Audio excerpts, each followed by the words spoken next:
Pamela, okay. All right, so my name is Maria Ortiz. I am co-chair of Housing, Health and Human Services.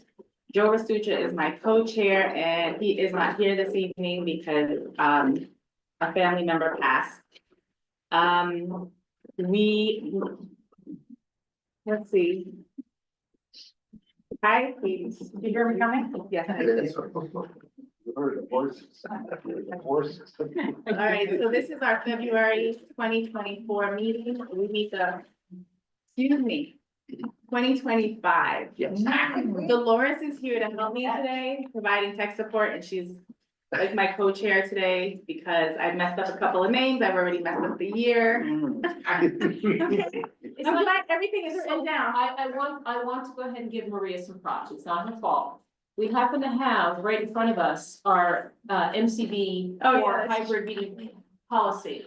And it does say 2024. So it's not you. There you go. Update the script. There you She go. printed it. Good answer, good answer. That saved me. All right, so we encourage members of the public to join virtually and to sign up on the CB4 website to receive emails about the agenda items and events in the community. In-person attendance is required for all CB4 members. For all meetings, unless a member has an extraordinary circumstance and or a disability. And if committee members are joining via Zoom, we don't see any, they must have their cameras on. You can read more about the policy on the website. Hector, I got it right. There you go. Hector, I just want to start, I'm gonna go around the room first. So we'll start with Dolores Rubin and Maria Ortiz, co-chair. Ian Buckley, committee member. You can introduce yourself. Hector Vasquez, CB4 member. John Danielle. Katie Savage. Raul Arias. Paul Ames. Pete Diaz. The other Katie. Travis Rogers. All right, thank you, everyone. Do we have any new? Attendees? Yeah, just one. Christine, okay. So I guess I won't do my usual spiel because everyone here, hi Roberta. See, and that's Roberta. You want to introduce yourself? Hi, I am Roberta Barnett, member of the committee. Yes.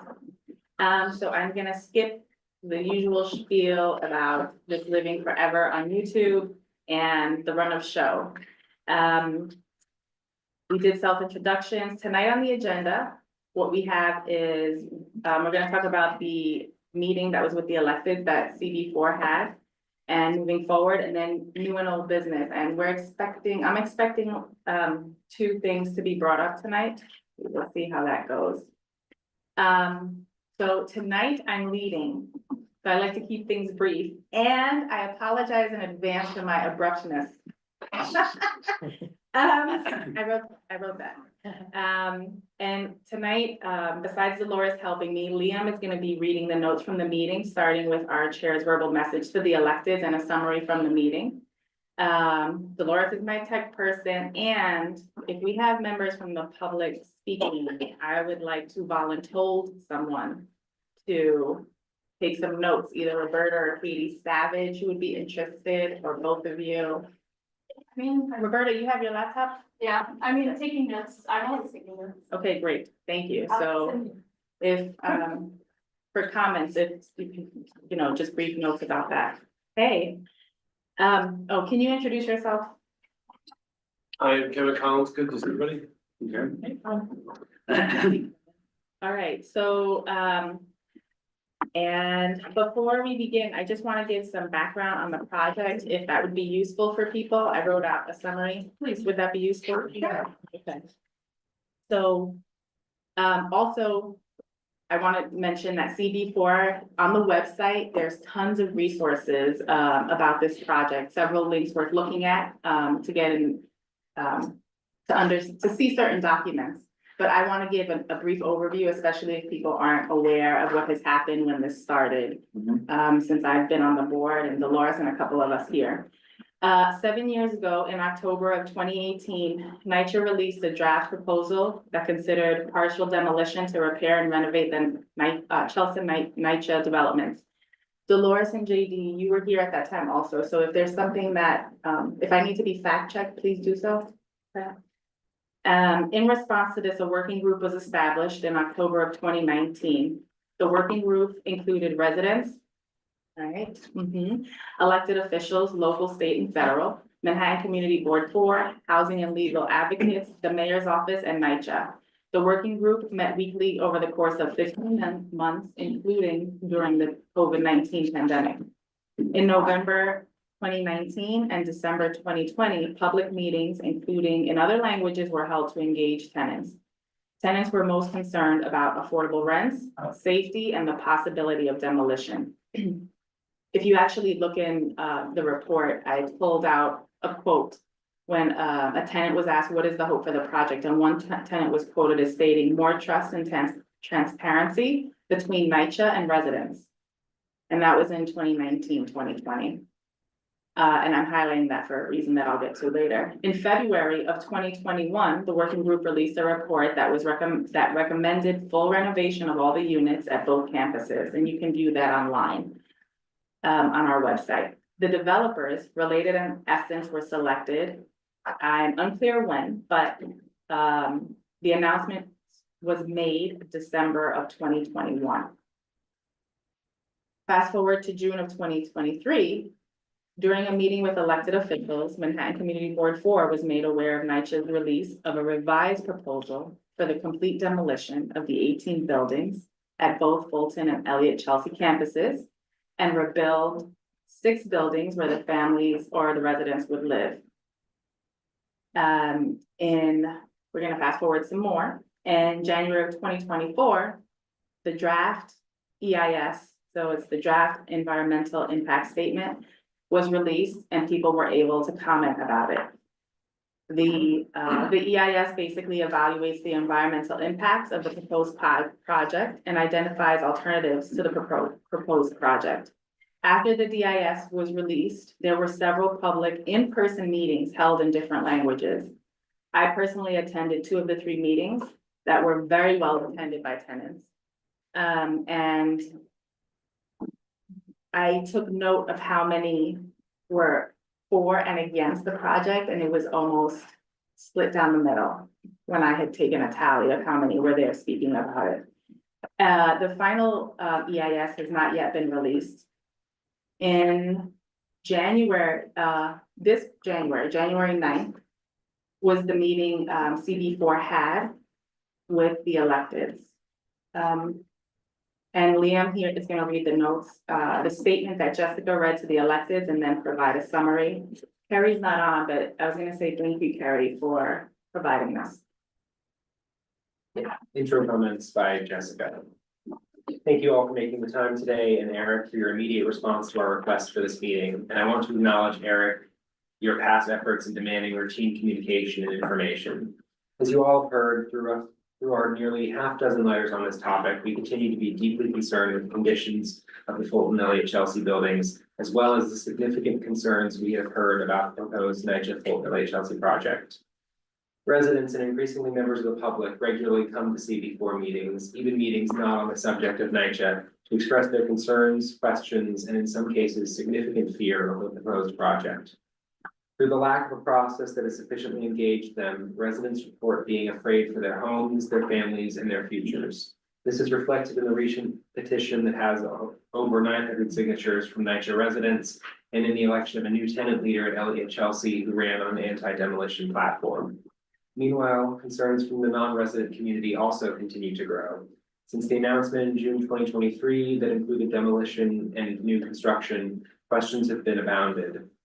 The vote that was not a vote but survey now reflects a reality that might not ever have been true. That construction would be faster than renovation and cost the same.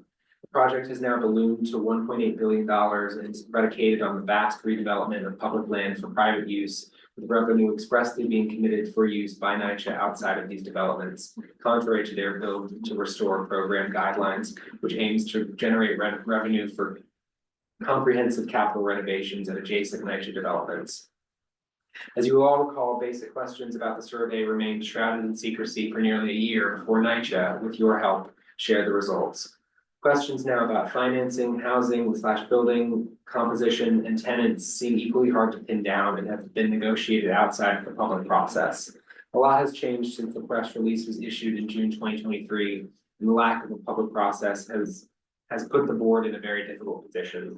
We requested this meeting to hear from you, yes, because as leaders, we are bombarded with this topic, but also because members of our board have vociferously requested it. Where do you stand now on this proposal, and what do you see as the way forward for managing the lack of information and overwhelming calls of concern? Takeaways, full approval of electeds, AG ? They know the financing and are okay with it, demo is not cheaper. They know the timeline and are okay with it, demo is not faster. I'm sorry, for clarification. Oh, he's reading the summary from the meeting at this point. So Okay, so let's, the let's, first part the first part was how she started the meeting, Yeah, but then what you just started reading, These are takeaways, sorry. What does that mean? that's like that Jessica or somebody else like summarized. So I would say is helpful for the public and for this committee is if you do understand what her takeaway notes are, to expand on it, because I understood what you just said, yeah, I was. but that you need to say it in verse, we'll call it. In verse. Yeah, yeah, I'm gonna start. Give a- Not learning, I was gonna not start learning, but. I also have an issue with it because basically it has to be. Hector, give me 1 minute, 1 minute. So the very last part of, what Jessica said is we requested this meeting to hear from you. Yes, because as leaders, we are bombarded with the topic, but also because members of our board have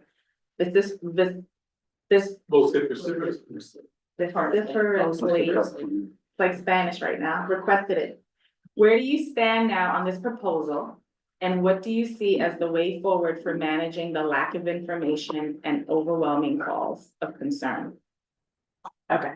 And- So that's right. got it. Yes. Okay, all right. So it says takeaways, full approval of all electeds, AG ? Basically, essentially, sorry that I need this one.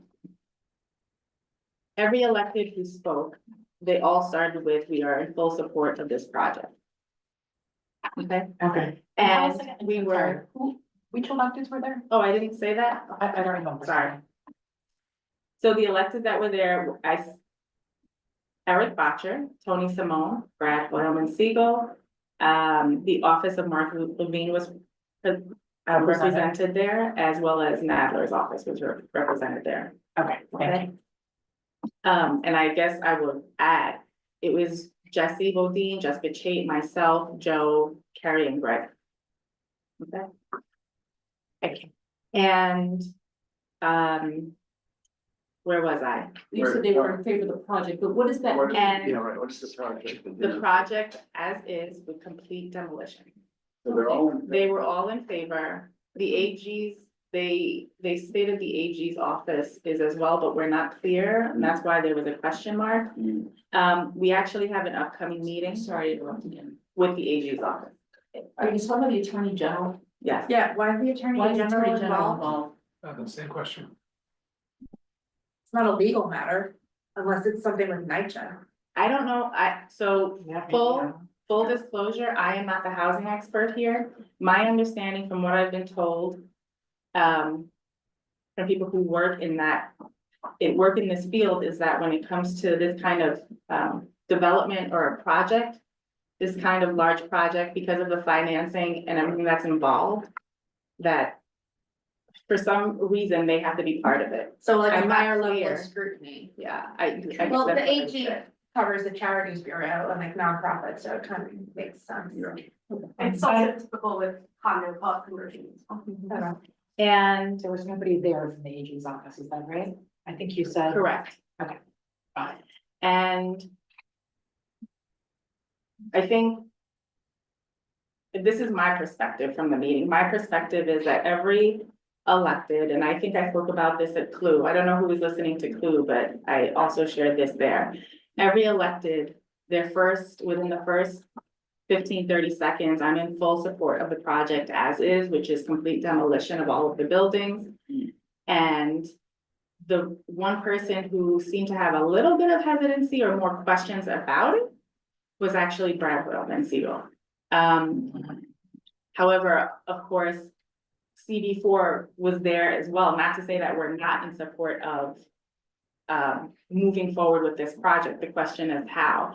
And what was remarkable to me, what stood out to me the most and was most significant to me is that the electeds, they were given room to talk and space to talk, right? And give their introduction, 2 minutes, 3 minutes, whatever it was. None of them mentioned concerns until CB4 members mentioned the concerns, and then they addressed it. In this project, how many buildings, as the electeds were willing to support, how many buildings are we talking about that are being, or were being proposed to be demolished? So FEC, Fulton, Elliott, Chelsea, there's a total of 18 buildings. And they were in support of demolition of all 18 buildings? That is what the plan, the proposed plan is. Demolition of 18 buildings and redeveloping 3 on each campus for the families who live there currently and developing the rest of the area. Okay. And in your, I'm sorry, in your opening remarks, you said when you, calculated opposition and support, it's like that, and have the residents. Yeah, well, those were meetings that I attended, and I didn't attend all of them. There was 3, and there's been so many meetings about this, okay? It's like coming out of my head how many meetings there have been, but I would say prior to COVID, there were meetings held and I had attended some of those, right? And I had attended, the last large meetings I attended were the ones, I believe it was NYCHA holding them. The Miguel, mayor's office. the mayor's office, the 3. I'm sorry, who was asking a question? It was JD. He was trying to get a sense of the, They all are for demolition of all 18 buildings, and yet the residents are still split. I'm curious why the electeds did not. That's a good acknowledge question. that. Oh, we have 2 Katies who are asking to speak and letting you know that Renee has written the file. There's one more thing that I do want to say before we get into more of a discussion about it. Just because of the way the discussion went during flu, I decided that I need to start providing some guidelines for when we do have this discussion. And it's just 3 main things.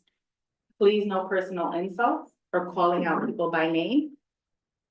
Please think before you speak, and please start with a place of, or coming from a place of empathy and understanding.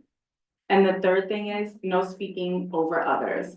And also, please limit what you have to say maybe to max 3 or 4 minutes. It depends on how many people we have who are going to speak, right? And I can't. Renee was Renee, Renee's running 10 people. And I think it could make for a better conversation and no one walking away feeling offended or insulted.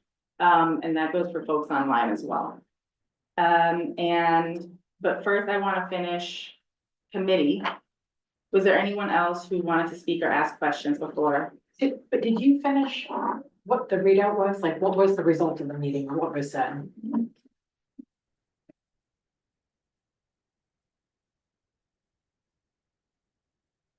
Well, there's not much I would want, I'm gonna just, the bullet points are that the electeds were okay with financing, and they're saying that demo is not cheaper. They know the timeline and okay with it, but demo is not faster. They're saying, the electeds are saying they're okay with the financing, right?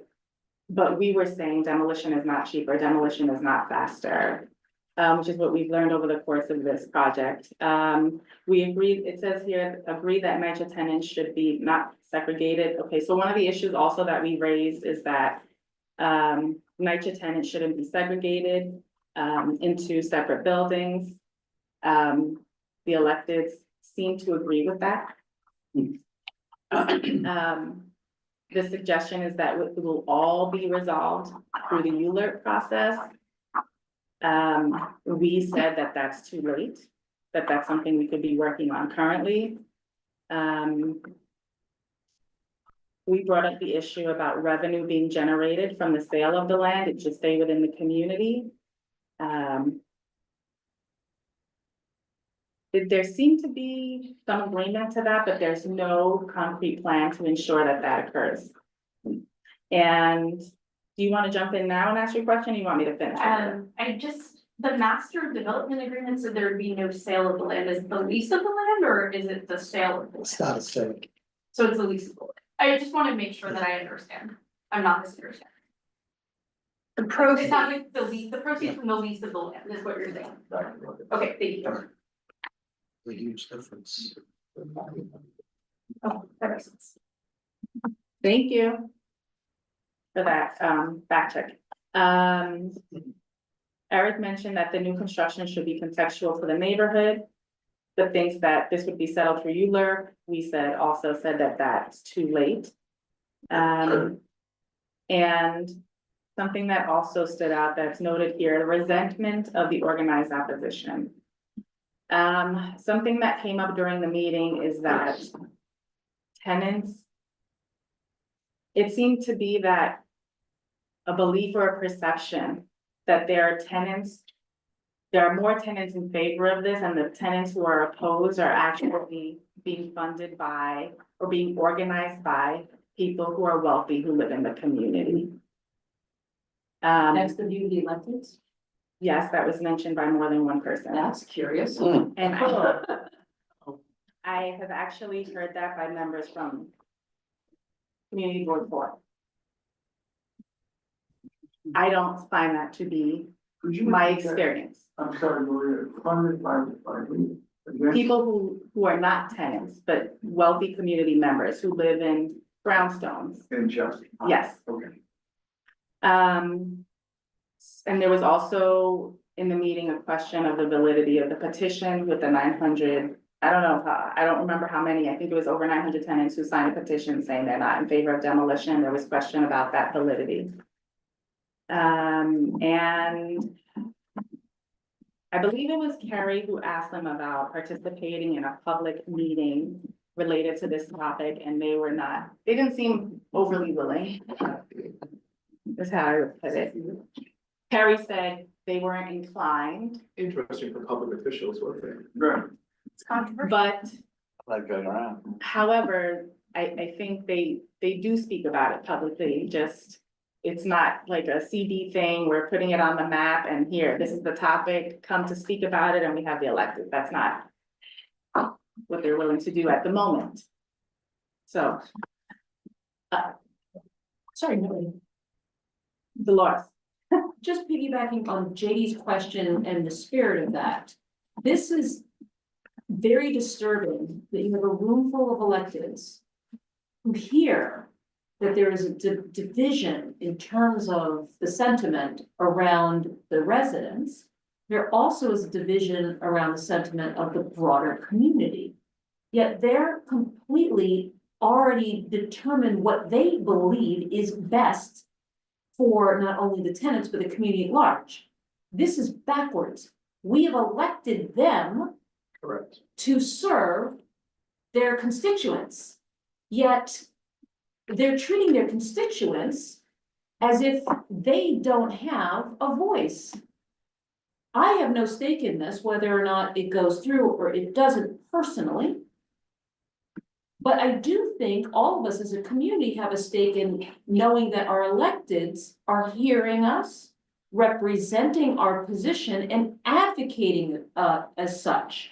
And if there is a division, looking for opportunities to figure out how to navigate that and not to say 100% in favor. And ignoring that there is potentially, again, not knowing the validity as they claim of this survey, the potential for maybe half of residents and not even knowing what a number of broader community constituents feel about this is extremely disturbing. Shame on all of those electeds to act as if they're the parents and all of us are children we've elected them, and they're here to represent the concerns and the interests of the constituents. Sorry, I'm off my soapbox. And Betty has her hand up. All right, let me just go around the table first. Mine's just a very simple clarifying question. Okay, and then I'll let Hector go. So you said currently there's 18 buildings across all the properties. And those are all NYCHA tenants. Probably Chelsea.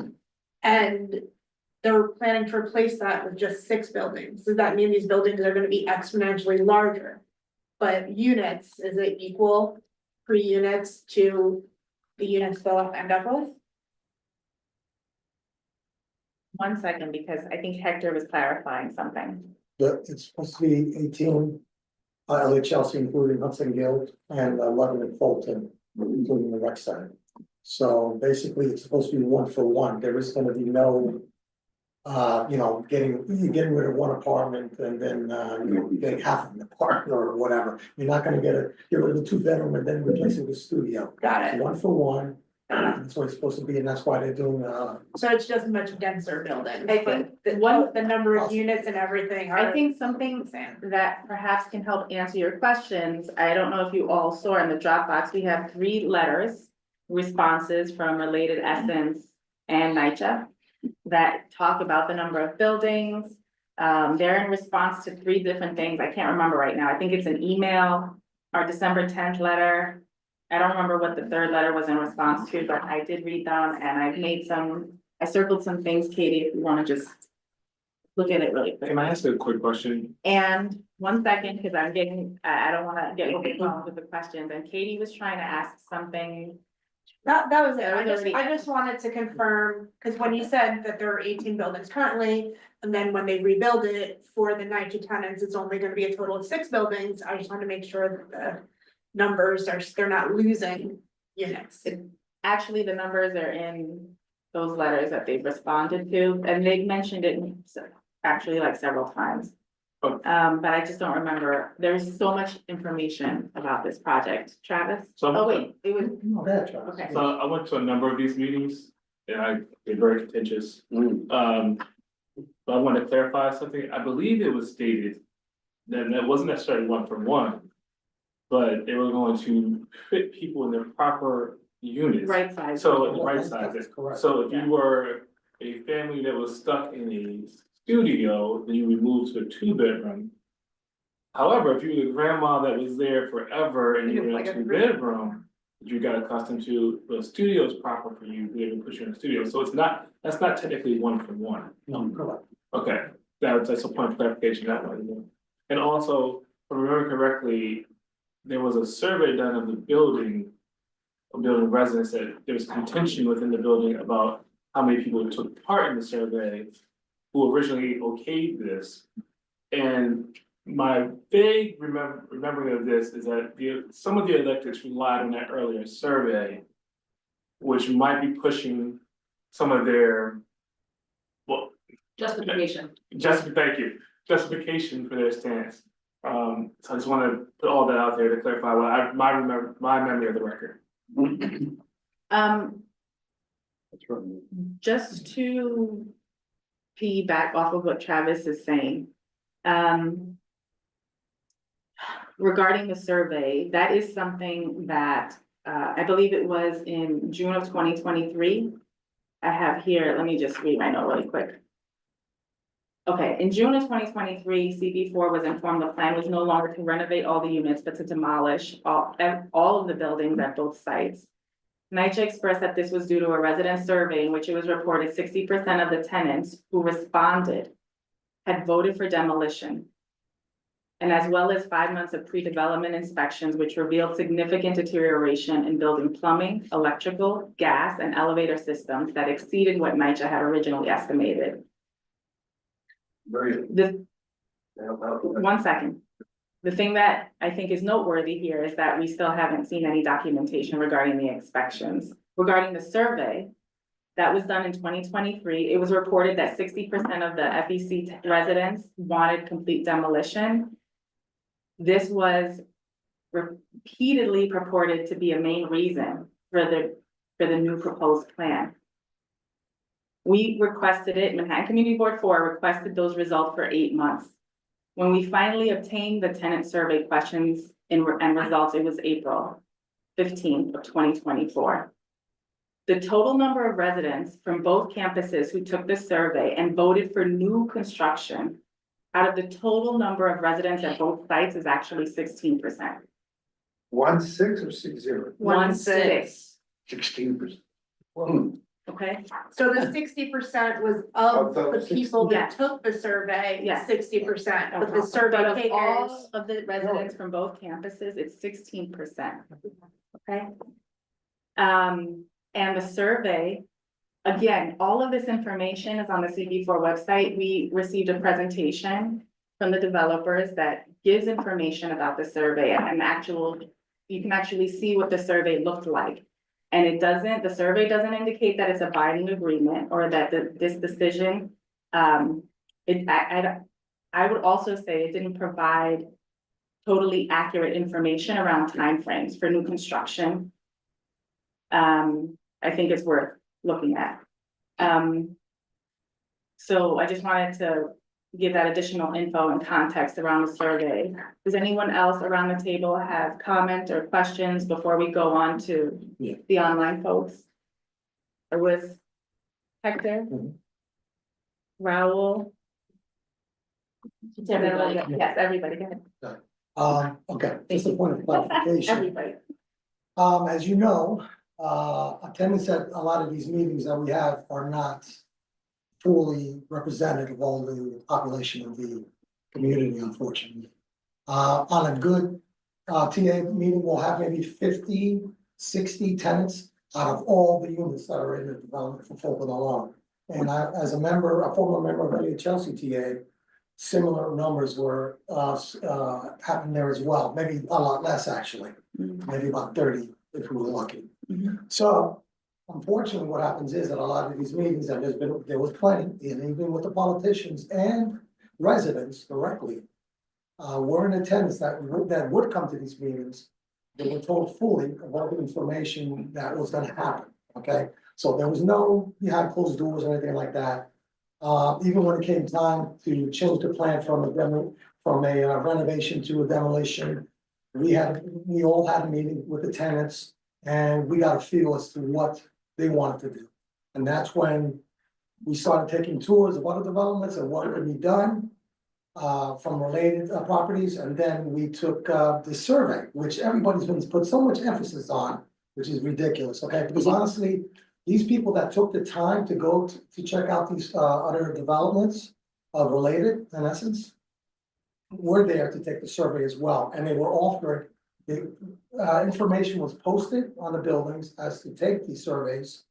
Information was given out to the public in general of the Fulton communities and NYCHA to also take the survey, to have their voices heard. So there was ample opportunity for everyone to have a say in it or ask questions. And even if there was some contention, it would have been brought up then. Okay, so this afterthought of people saying that, oh, we didn't know about it, or the politicians are making decisions for us, that is a total false.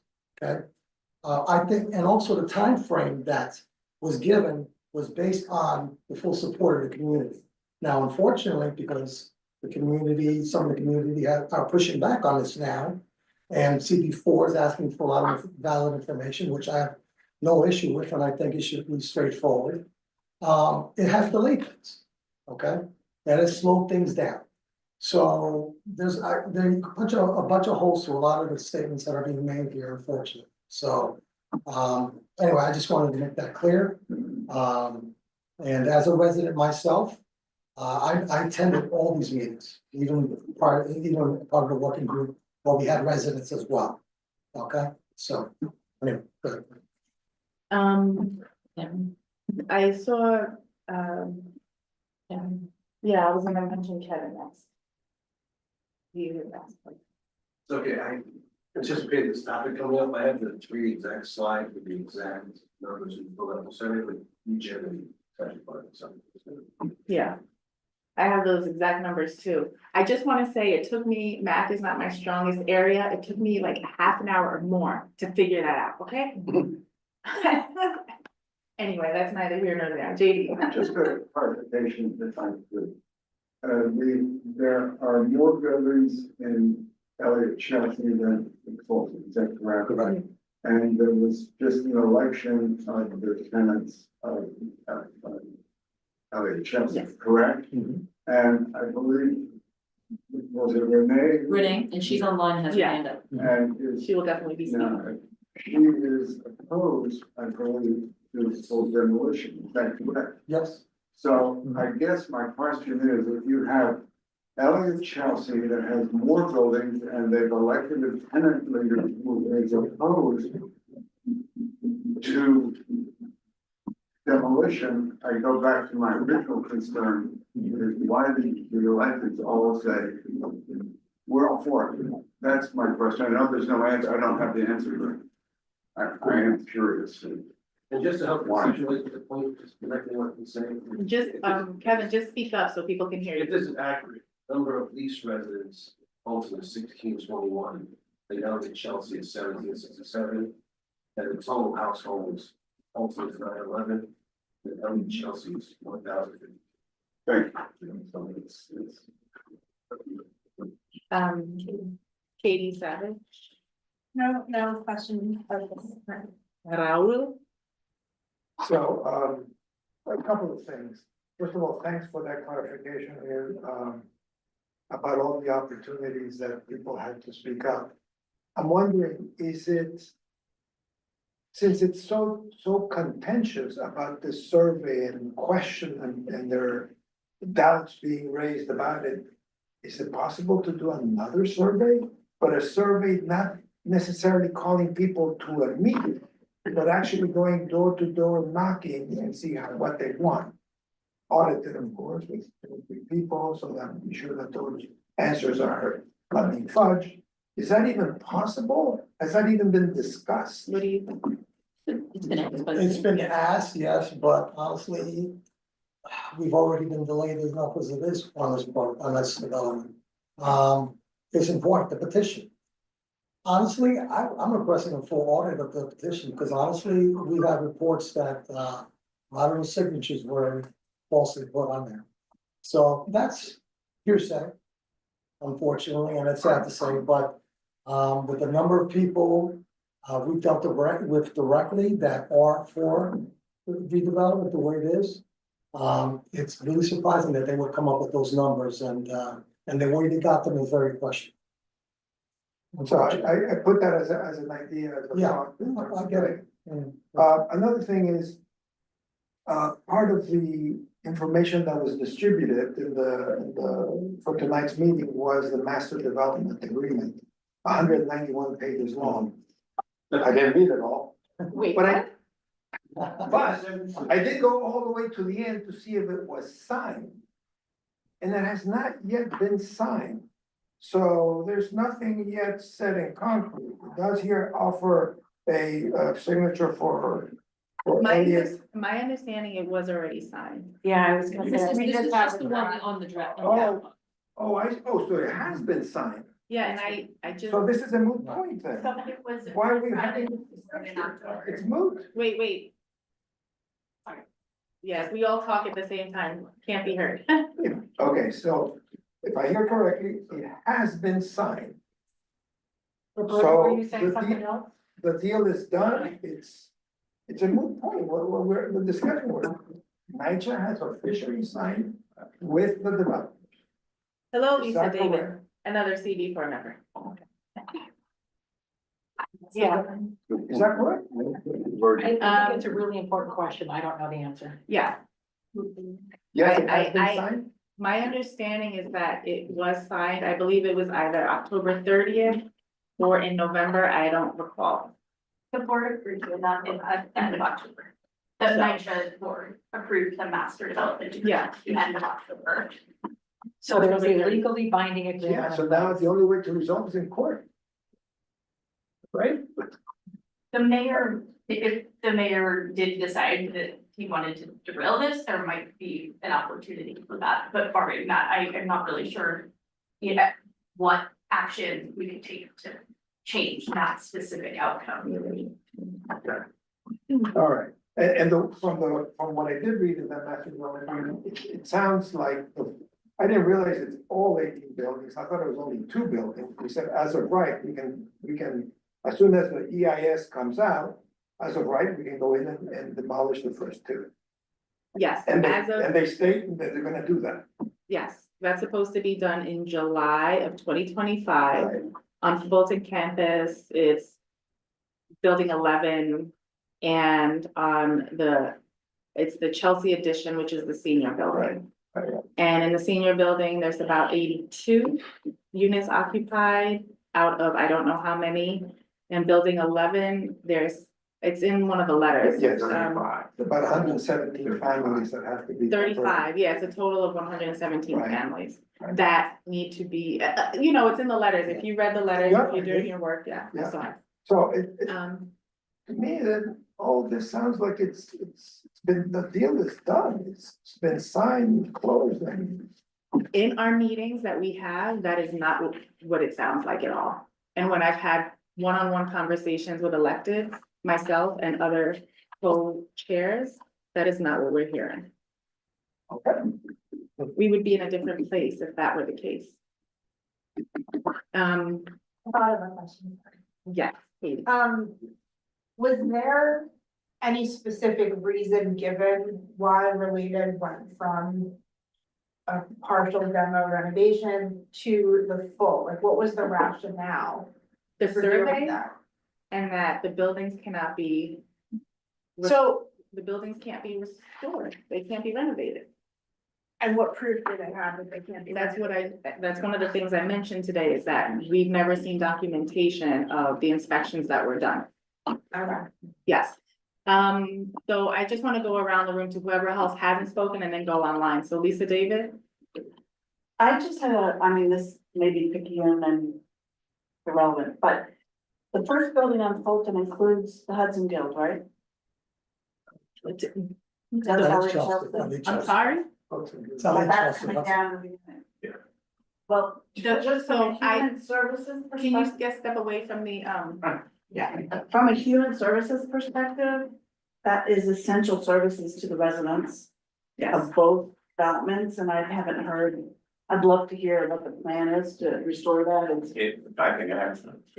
Okay. yeah, you can. Related and answered to the negotiation with Hudson Gill.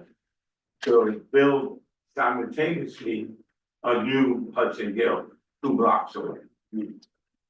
So there'll be, the services you're talking about will still be provided. Some of them are gonna be provided at Fulton Housing, because they have a center there also. Okay, so the seniors are not gonna miss a meal, They're not, and the children are not gonna miss, and the children, no. okay, so they'll They're build it looking for, before they're tomorrow. looking for schools within the community, like, let's say, Guardian Angel. That is vacant right now, to put classrooms in there. And then other locations that they're looking at. Yes, and if you're not aware, Miguel Acevedo is the TA president at Fulton. Hector lives at Fulton and was on the working group, right? And still And a lives member there. of the tennis association. And a member of the tenants And association. in favor of demolition. Yes. Let's make that clear. Katie Stokes. I think this is a follow-up to Raul, but I think it would be super helpful for us to be effective advocates for the community to understand where there is room for advocacy, right? Now, obviously, if there are legal documents that have been signed, there are legal documents that have been signed, but it sounds like there's a whole lot of room for us to say, look, this is a huge challenge for our community. And yes, we understand these documents have been signed, but now let's try and advocate and get more information. These people are desperate for information. And even just knowing what the question Lisa just asked, like, if there's demolition supposed to be happening in July, where are those services going to be provided? Where are people going to be living?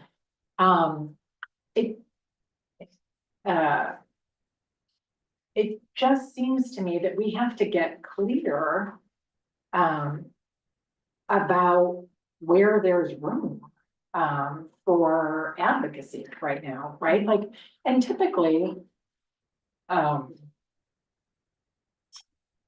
you know, we wouldn't be weighing in on advocating for anybody to break a legal contract or anything else. I mean, we might be encouraging people to go hire lawyers if that's what we think they should do, but it seems like we need to be much more effective as opposed to just sharing our opinion on the thing, but to find out like, what are next steps supposed to be? I haven't, You learn and is that in the 3 months? Is that in 2 years? after DEIS. So, it, or, oh, well, So do you want to I finish think your what question? I would find helpful is if we can get, a timeline of what's supposed to be happening. And then find out, within that timeline, like, for example, I remember hearing that security was supposed to be provided, right, by Related in essence. And that there were at least fixes to the most immediate problems. I haven't heard if any of that's happened. It has begun. And if it has begun, and it's Security as well, Yeah. but maybe not the homes like you, but it is there. So, so, but I think that's the kind of thing, like, let's find out, where the pressing day-to-day and most immediate challenges are and how we can advocate for people to make sure that those are being addressed, as opposed to, I mean, I'll be honest with you, Dolores, I don't know how productive or helpful or anything it is for us to be mad at people taking, you know, the electeds on what position they took. I mean, because what we're talking about right now is apparently there are legal documents that have been signed and now we just have to figure It out. hasn't gone through your. So, no, I know, and we So should can I, definitely be can involved I in just newer. stop you? Yeah, some more facts Just, I'm would gonna be stop helpful. you. One of the things this is just about me as a human being. One of the things that's really important to me Mhm. is to be accurate with my information. And I think there's a difference between facts and opinions. Okay, folks, that is why when I'm reading what I'm read, I am asking for JD, Dolores to fact check me, and Hector, he had to fact check something, right? That's useful and that's helpful. Facts are important. I agree, okay? So I want to be clear about that. I want to be clear that this process has taken years and we have many more years to go. Can we create change in this project if the tenants wanted to and the community wants to and the stakeholders want to? Yes, there can be some modifications and adjustments made. The plan moving forward, ultimately, and I have a lot more things I can say, but I want to get to the end of it, really. Moving forward, the plan ultimately is for us to engage, meaning Manhattan Community Board 4, engage with the developers and the community in areas that we can compromise on, right? We're not gonna compromise on everything. Not everybody's gonna like everything, and that's okay. But there are certain things that keep coming up to the surface that people really care about in the community. One of them, for example, is the Hudson Guild, right? And what is gonna happen there? We've had CB4 leadership around this topic, had a meeting with the Hudson Guild. I don't even know what to say about that because it was just, I am not always the most PC person. Okay? Let's just say it didn't sound like it was an ideal situation for the Hudson Guild, what is happening at the moment.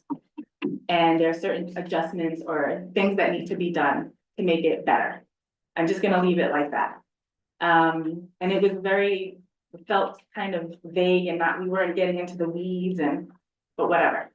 The point is what keeps coming up to the surface are certain things like that, right? Relocation, right? And mitigation of certain kinds of things. Also the Hudson Guild.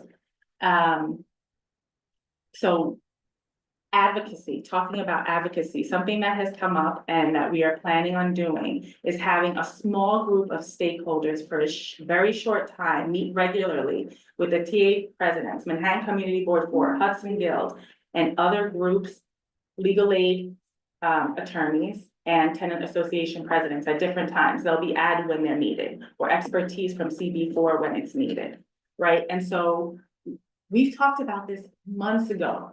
but it hasn't begun. There's no electeds who have done it, so we are trying to form it and figure that out and do that.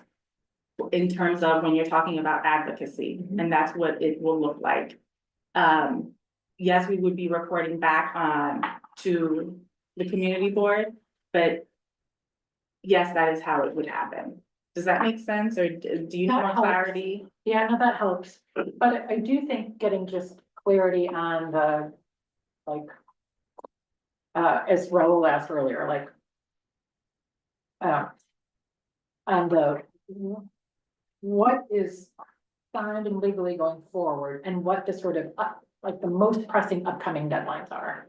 Yes, no, I agree with you that that is really critical and essential. Yeah. For me, even though I've read out, like, for example, the history of this proposed project for people who are new or didn't know from the beginning, for me, a visual is better, a PowerPoint. So ideally what I would like also, and I don't know if it's CB4 doing it or who would be doing it, but also a visual of that moving forward. I think it would be useful. Regarding ULURP, one thing that I wasn't clear on, and I actually had to get clarification on, is like, when is the ULURP process going to begin? Because there's certain you can Google it, ULURP, and you'll see, like So you gave PowerPoint visuals and images of what it is. Gave a date already for the DEIS and when that is due, and so after that point No, in I time. didn't give a date for when it's due, I thought when you, it was released. I'm sorry, I thought I heard you say that in July of 2025, I heard you say that. That was when they were gonna That's start. demolition. Demolition. That's demolition of the two as of right buildings. I misunderstood. Okay, So, and you're Because saying, they expect the EIS to be done by then. And then, once they do that, they can move forward with the demolition. as of those right. buildings. So As my of right. understanding, in order for the, That's what they. wait, hold on, before I lose my, wait. My understanding, for the ULURP process to begin, there needs to be an application filed. It's called, JD, the land use application is what needs to be filed in order for the ULURP process to begin. Yeah, they gotta start with the scoping and the environmental review, yeah. And so the final EIS needs to come out before they can file the land use application. That's right. and then it will be certified. And once it's certified, ULURP clock begins. 60 days for the community board Yes. to review, 30 days for the borough president's office to review. Then it goes to city planning, and then after city planning, it goes to the council. but it sounds like just from a timing perspective, that even whenever ULURP is gonna start or whatever. That something that really impacts the community is that demolition could start. In the as of right buildings as early as this July. Yes, and they Yeah. say so in their letter. In their letters, So it does. presumably. They've said it that's- publicly, privately. Yeah. So advocacy about that and where they're going and how it's done. It's in the, did you read the letters, Kate? Yeah, but I guess. it I mean, just- we're still It gonna seems so guess. general. So anyway, I'm just trying to understand. It sounds like that would be one of the most immediate things we would want to be focused on. The Yes. stuff that's happening in Yes. July. Yes. Roberta, I guess two things. One, I don't believe that the EIS has to be final when you file, you have to have completed a draft EIS. Which is a technicality, but just in case for record. can you repeat that? You must have a draft EIS to file with the Department of City Planning, but it does not have to be the final EIS. Okay. And I believe we've offered comments on draft EISs before, and then they don't come back with more information, so just for that information. I guess the other point that I would Thank you. I guess want to make, and I was just looking at the master development agreement, is that there is a non-ULURP and as of right scenario. I think Dolores also mentions it, and so like it appears that what electeds and what Maria is talking about in terms of things that are not set in stone, those would be ultimately ironed out in a legally binding fashion in the ULURP process if it were to proceed. But there doesn't have to be a ULURP process. Master development agreement is signed, there is an as-of-right solution. So there could be no way. Just, if I'm understanding this correctly, that we could ultimately engage with this project and, you know, whatever it is we are asking of the developers. We have, there's like a scenario in which there is no leverage. But only for the as of right buildings. Right, so can I just go, it's the EIS that Wait, comes I just out wanna first. make sure I'm hearing her correctly. Am I hearing you say that there is a scenario where there is no ULURP process and there's no time to comment? No. Oh. So there will be an See? EIS, and I think this is what Miguel is getting to, and I apologize for interrupting you. It's okay. Regardless, you do need an environmental impact statement. Yes. And I did just, the thing that I mentioned the first go around was just, it needs to be in draft, it does not need to be final before you. Yes, Which is just like matter of I record. got that. Like, if the EIS is, complete, you know, the community can certainly comment on the draft, but there's no legally binding or legally like mandated response process within environmental review for the community to push for whatever it is, if it, you know, for whatever the community board wants to push for. And so there is a scenario in which this just there might not be a real opportunity to engage with and change what is happening here. There may be opportunities for third-party actors to file lawsuits regarding the environmental impact statement. But then that's not generally something that we as a community board would do. It would also be very costly. I assume we do not have the money to do that even if we wanted to. So I think there does have to be a consideration of what does the community board do if this is really the end of the road for public engagement. You're saying if there's no ULURP. If there is no ULURP, then there is no, you know, statutorily, you know, permitted place of engagement for the community board. So I'm Are sorry, you? you read in your comments that all of the elected said this will be worked out in ULURP. There will be a ULURP. No, but can I just correct to this, so what she's trying to sound for, Roberta, yeah. So the EIS comment portion already happened, Yes. right? So now what has to happen, the EIS comment goes forward.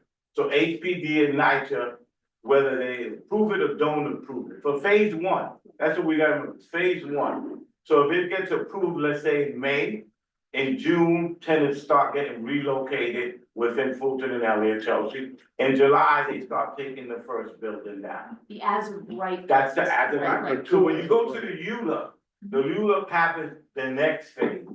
And those are the 2 or the 4 other buildings that get taken down or brought up. That's when you have ULURP. That's when it's totally different. But it's not part of the phase one because it's in agreement in the as of right. And it doesn't matter what the EIS says, as soon as it comes out, that's good enough. That's exactly. The developer goes ahead in demolishing those first 2 buildings. Exactly. And Doesn't that's- matter what it says, the EIS. But the EIS has to approve what the comments were, and they have to, developer has to approve how they're gonna protect the community. Yeah, let's- So, She's been waiting. Yeah, we're gonna go online. I'm sorry. Seems like my. Betty? Yeah. Is he? I know you've been waiting, Betty. Yeah. But he's on the committee, so we're doing committee members first. Oh, I mean, oh, yeah, that's right. He's not on committee. I'm so used to that. Okay, Betty. Okay, I've unmuted. Perfect.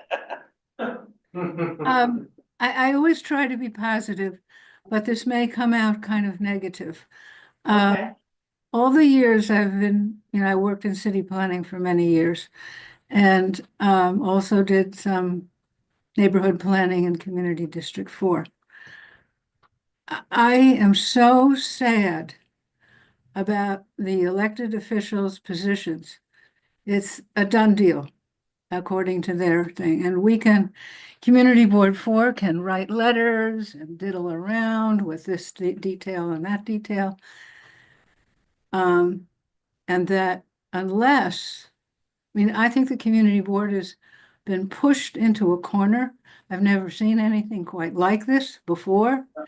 Maybe because they partnered with the housing authority and that's where they're going. My personal reaction of the whole general picture is that the buildings are sound. They've suffered terribly from delayed maintenance, but I think it'll be, in my opinion, a sad day when these buildings are demolished. That's my personal opinion.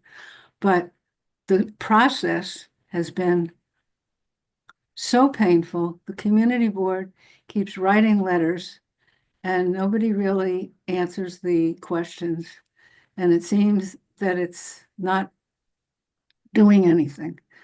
Maybe I'm wrong, but that the only way I think the community board could be effective is to do something big to, rather than keep writing letters, something big if the community board wanted to take a very strong position against the position that the elected officials have taken. Otherwise, we're kind of wasting our time. So as I say, I try to be,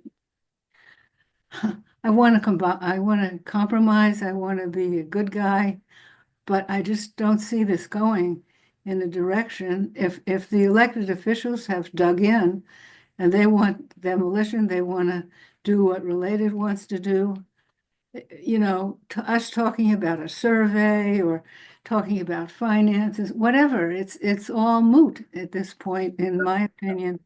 And so I feel terribly, terribly disappointed in the whole project. That's my 2 cents. Here. Thank you, Betty. But yeah, that's all right. I think everyone on committee spoke, but before we go to the public, I do want to say a few things. Guys, if you're in the public and you want to speak, just make sure you're taking notes for the things you want to say, because we've had a lot to say here tonight. Also, talking about moving forward, what was the other plan? Oh, yes, on Clue, the master development agreement, on Clue, they're looking at some parts of it, and there's 2 people on the committee who are gonna read through it. Good luck to them, okay? And so what we talked about is having us looking as a committee at 2 specific parts of the master development agreement, specifically at, and I didn't write it down. I don't know if anybody has it up, but there's 2 parts. It's related to the tenants, and I can't remember if the other part is related to the units.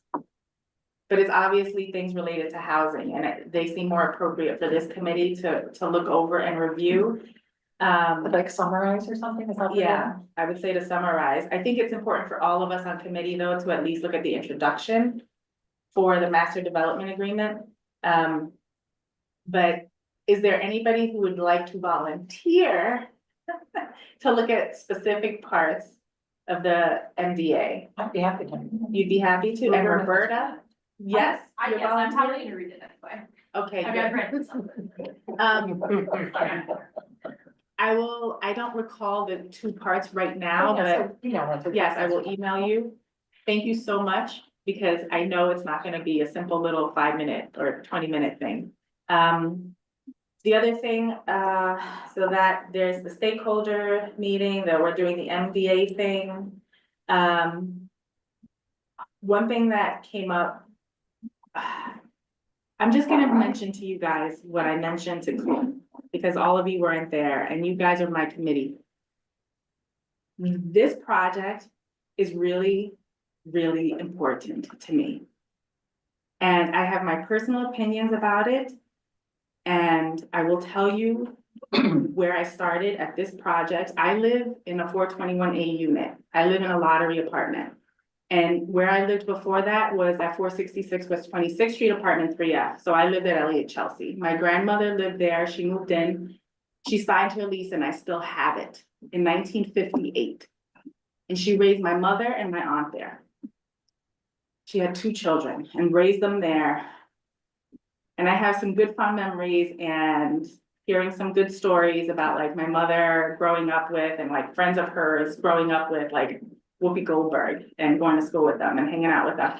Anyway, and like, she was supposedly my teacher. Her mother was my teacher at the Hudson Guild. I don't know if that's true or not, okay? But that's what I've heard.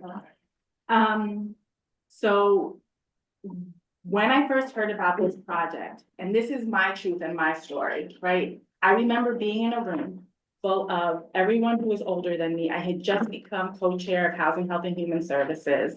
So I don't want to say my age, it doesn't matter. Okay, the point is that I'm in this room. I was probably the youngest person in the room. Everyone was older, was a white person, and they're like, no demolition. This is gonna set a precedent, blah, blah, blah, blah, blah. And I remember sitting there thinking and felt uncomfortable speaking and saying anything at that time, even though I was co-chair, but about the idea of like, but what about the quality of life? For if I lived there, and the way I live now in the Lottery apartment is very different. And it improved my life, right? To have a different environment and live in a unit like the way where I live still. And that's where I started, and that was in 2018. And this is just my personal stuff, okay? That is where I was through the process of the working group and hearing people come to community board and speak about what was going on the working group, reading the report, speaking to different people. I came to a position of, well, maybe demolition is not the right thing. And then the working group came out with this report, no demolition. And I thought, okay, well, if the tenants want that, then that's what they want. They have the right to make that choice. That is where they live, right? It's easy for us if we don't live there to say, oh yeah, you should have this and you should have that and you need this and you need that. But what about the people who live there is how I felt. Okay. And then like over the course of everything that has occurred, quite frankly, it has been very, very difficult and very frustrating to be part of public meetings and private meetings and get phone calls from electeds and hear the things that electeds are saying to my colleagues about this project. Their thoughts, their private thoughts about it, but that they're not willing to say in public. Okay? It is very frustrating. And my brother, who went to Wharton on a full scholarship and worked in nonprofit development, said to me when I told him about the project, and this sort of, I think this was sort of the beginning of my shifting in some of my thinking with certain things. He said, oh, so they're not building, oh, so they're just gonna knock down the old projects and build new projects. And then someone on this committee said to me, oh, so it's not a poor door, it's a poor tower, right? That is remarkable and that stands out to me. It is not okay. It is not okay to be segregating everybody who's low income into 6 specific buildings and expect that those buildings are gonna be developed in the same way as the buildings where there's higher income and higher rents. That's just not realistic. I do earnestly and sincerely believe, related essence, there are good people everywhere. There are good people everywhere and there are people who care and want to see this do well, even at related essence at NYCHA, but it is, it has to, we can make this project amazing, remarkable. And I say we, but it's not really us, it's really related in essence. They can make this project amazing, remarkable, be the first kind in the country. They don't have to completely demolish several buildings. And if you watch the documentary, what is it called? Raising Liberty. Raising Liberty. It is a similar scenario to this. And that was enlightening for me. And then I had several CB4 members, we got an invitation because of my pushing. And I said, we need to see this documentary, San Juan Hill, Lost Neighborhood. We saw that. And for some of us, well, I would say all of us on CB4 who went, it really resonated with us. About when you demolish buildings, it's not only the buildings you demolish, it is the community as well. Okay, it is the community as well. And someone said to me afterwards, Maria, but she said, but people aren't fighting for the community, like in that kind of like not tangible. I said, you don't know that you have it until you lose it sometimes. And that's just what it is. Right, and so where am I going with this? where am I going? One more thing that I think is important to note. The elected said during our private meeting with them, at least one of them had said, you know, what about, but they deserve, the tenants who live there deserve a better quality of life. They deserve X, they deserve D, well, they deserve, and it was all good things. And in my mind, I thought, and I didn't say, but they deserve electeds who fight for them, right? And I didn't say that out loud, but I'm saying it here. And I feel like here I'm comfortable with you all. You all matter to me, right? And the electeds, you know, I vote for them, you know, but I need to say that here to you all. That this is really an important project. We cannot underestimate the significance of what we are doing here and what we are deciding. And I believe that the people who matter most are the tenants who live there and what they have to say. And if you ask me, there is a knowledge gap. We can say whatever we want, but unless there is an actual vote where almost everyone, it can't just be 16 or whatever number it was 900, I think 69 of the people of over 3,388 who voted. It needs to be more.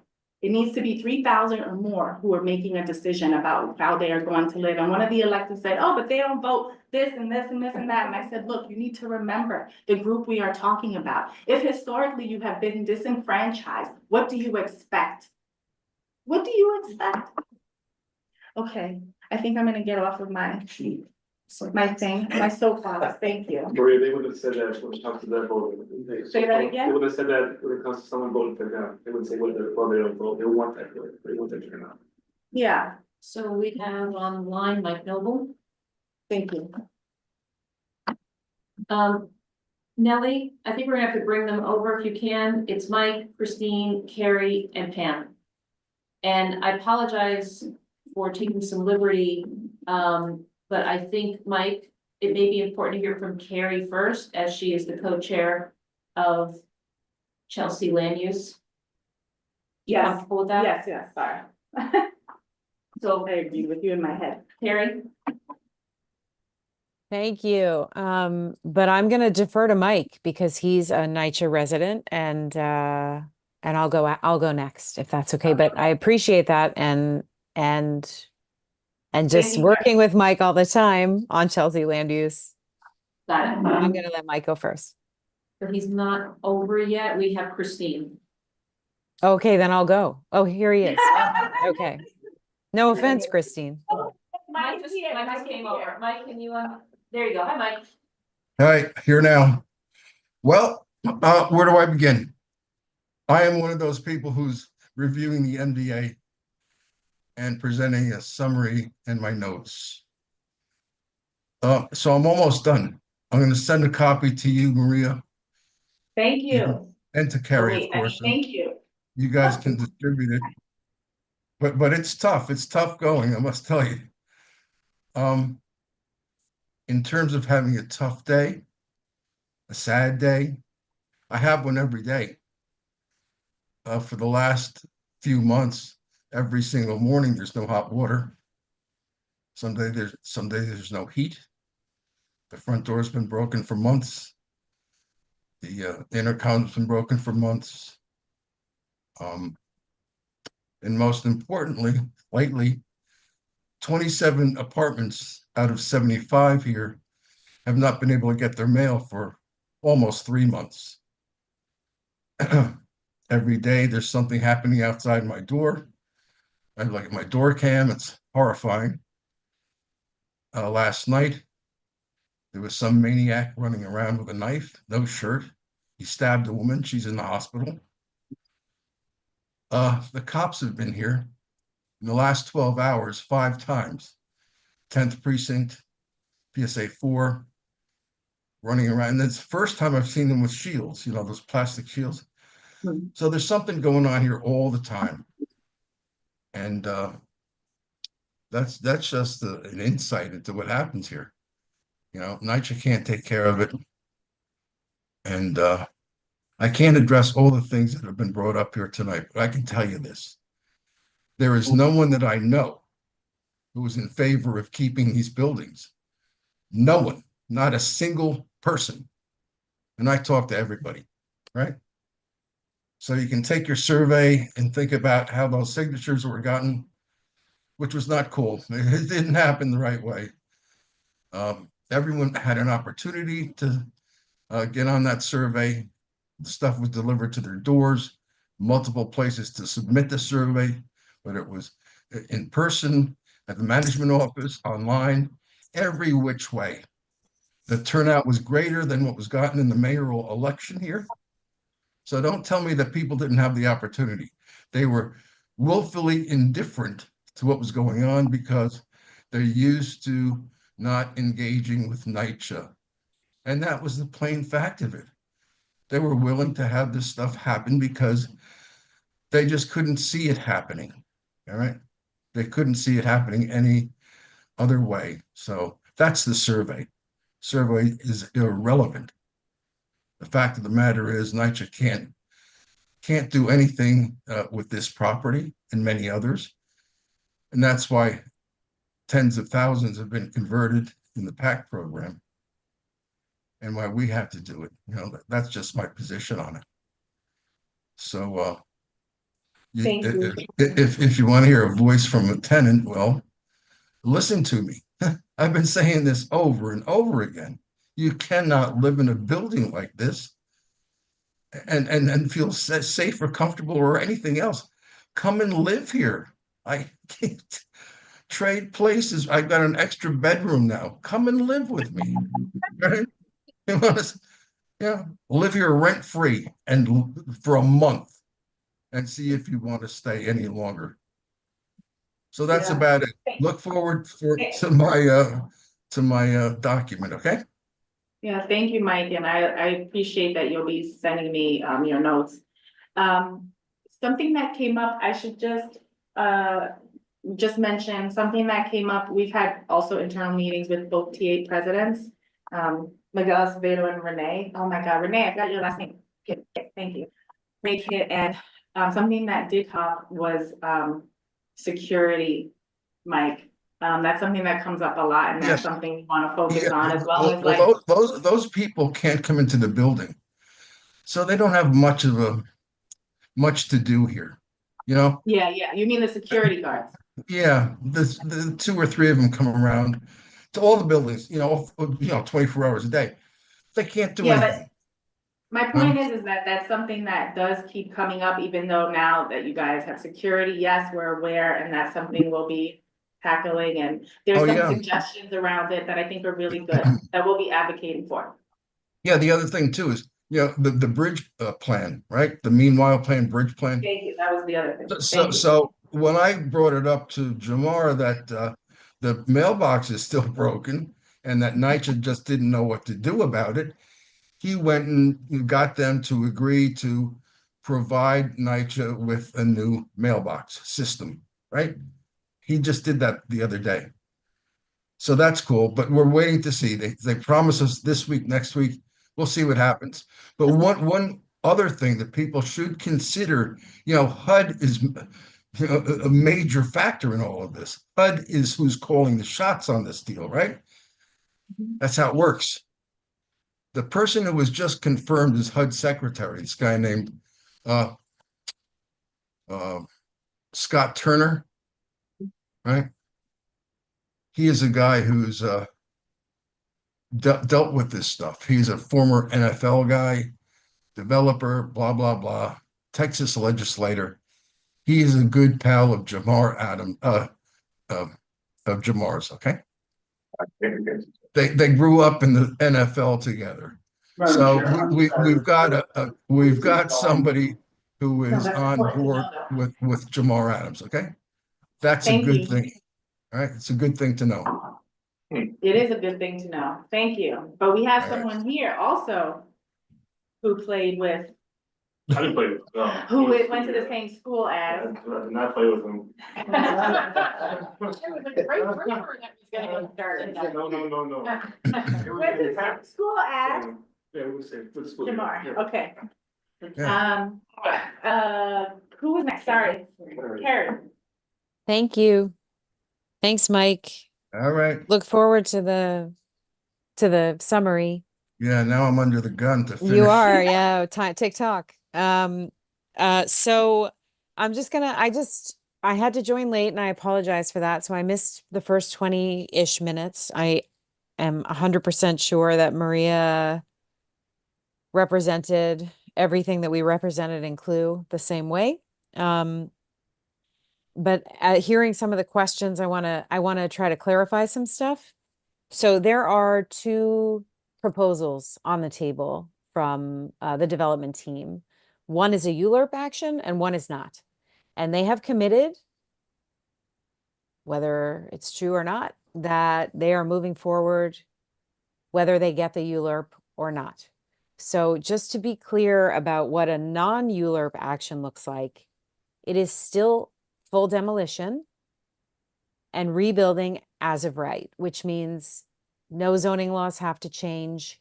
There will be some restrictions on like some ground floor, whether you can put a grocery store ground floor because currently it's residential. So talking about demolition versus non-demolition, in my opinion, at this point, is hindering us from, sad as it may be, to Betty's point, and like as frustrating as this process has been, and as much as it sucks, as Jerry Nadler's representative said, is hindering us from actually being able to make any kind of contribution to a better site plan for both of these campuses. So when Katie Stokes asked, what can we do? It is my opinion, having been through this now for the last year and a half and writing all these letters and having all these meetings and being so frustrated, that we can actually, and we do have some buy-in from our elected officials and from our TA presidents, that we can make sure, or we can fight for making sure that the profit from the market rate housing that is being built on these campuses does not go to the NYCHA general fund. We can fight for that. We can fight for it going back into these two NYCHA camp communities and our community in general, whether that be, helping fund the Ryan Center, helping fund Hudson Guild further, helping build more, infrastructure for mental health, helping people. Like, we can fight for that. We can fight for the money. That's one thing. It's only fair. And that, of And course, it's just plain fair. Right. So hold on, I'm talking, but obviously, okay. obviously, like, this is number one, right? We can fight to keep the money to help people in CB4, particularly FEC residents. That's one thing. Second thing is, we can fight for site planning. We can fight for the actual design of the campuses. So we can fight for whether it's, ULURP or not, we can still fight to make sure that NYCHA residents are not stuck in 3 core towers, as you say, 3 on each campus, but rather integrated into like a really amazing new designed, environmentally amazing community. So we've not gotten to any of that because we're stuck on demo versus non-demo. So if we accept the fact that the contracts have been signed, the electeds are all in favor of demo, we can fight for what these campuses look like for the people who are going to live there and make sure they're amazing. So that's another thing we can do. We can fight for Hudson Guild. We can absolutely fight to make sure that they are not separated, around Chelsea, unable for seniors to get to while this 15 years of construction is happening, or 2 years, so they say phase 1, or 4, or whatever it is. We can fight for them. We can fight to make sure the residents, and this is controversial and we've been called out on this, but you know what? I know what I've heard multiple times. We can fight to make sure the residents of Fulton and Elliott Chelsea houses are not relocated off those two campuses while they are waiting for their new apartments, unless they choose to be. NYCHA particularly has said different things at different times to different people. And we can fight to make sure that that does not happen, that they are not relocated off of these two campuses while they are waiting for their new apartments. And we can fight for the rebuild to be in community context of Chelsea. So for those who don't live in Fulton, Elliott, Chelsea, and are concerned, with whether or not the buildings are going to be too tall or cause shadows, or who knows, it's not really under our purview. If we're doing a non-ULURP, they can do what they want. They can build higher. We can fight now for them, and they're willing to come to the table to talk about how high are we willing to have the buildings be? Why aren't we doing more bulk instead of height? These are all the things that we can fight for. Unfortunately, and not to give up. And unfortunately that, yes, the NEPA, yes, like I'm a fighter, but the NEPA review does not affect a non-ULURP. So they could turn around tomorrow and take down Fulton 11 and the senior building in Chelsea Elliott where Hudson Guild is housed tomorrow. Like literally they could move in and tear them down and we could do nothing to stop them. So yeah. Well, I see you looking down. Do you have more? No, I'm just saying, so I just want everyone to sort of level set on where we are. And there were some questions around what can we actually do? There's a lot we can actually do, but we haven't been able to get there because the process has been such garbage and everyone's so angry, myself included, about how we've been involved and how hard it is to get information, that we're stuck in this place of trying to fight for demo versus no demo, when that, to me, feels like a fight that we lost before we even got to the table. So now what can we do? Those are some things we can do. And I'm asking my committee to please, let's start forward thinking about how we can make this better. And I'm not going to lie, we're not there yet, but that's my hope. Thank you, Carrie. Thanks, Thank Maria. you for being here tonight. We're going to go to Christine. Thank you. I couldn't agree more with Carrie on, trying to go forward and fighting what we can. It seems that we have hearing everything, we have about 3 buckets, right? We have the bucket of repairs. We have the bucket of the building that can be removed immediately. And then we have the long-term bucket, everything else. And I think what it would make sense, like we did with the Port Authority, is to create a list of things we want for each of those, right? And I would suggest that we could really give that to the elected and say, okay, you wanted to rebuild, well, these are the problems and these are the things that need to be resolved. So challenge them on resolving those things. And I'll give you some example that I put. We just talked about the poor towers, but one of the things I thought would be important is that no tenant move more than once. I would love to see that because so many people have expressed that they are panicked at the idea of moving and never coming back, right? And no outside relocation. And then each tenant receives a contract with NYCHA, which say that they will be relocated in this complex, that they pay a rent equal to the lesser of the NYCHA properties, right? Because they are not going to be evicted. They can transfer their apartment.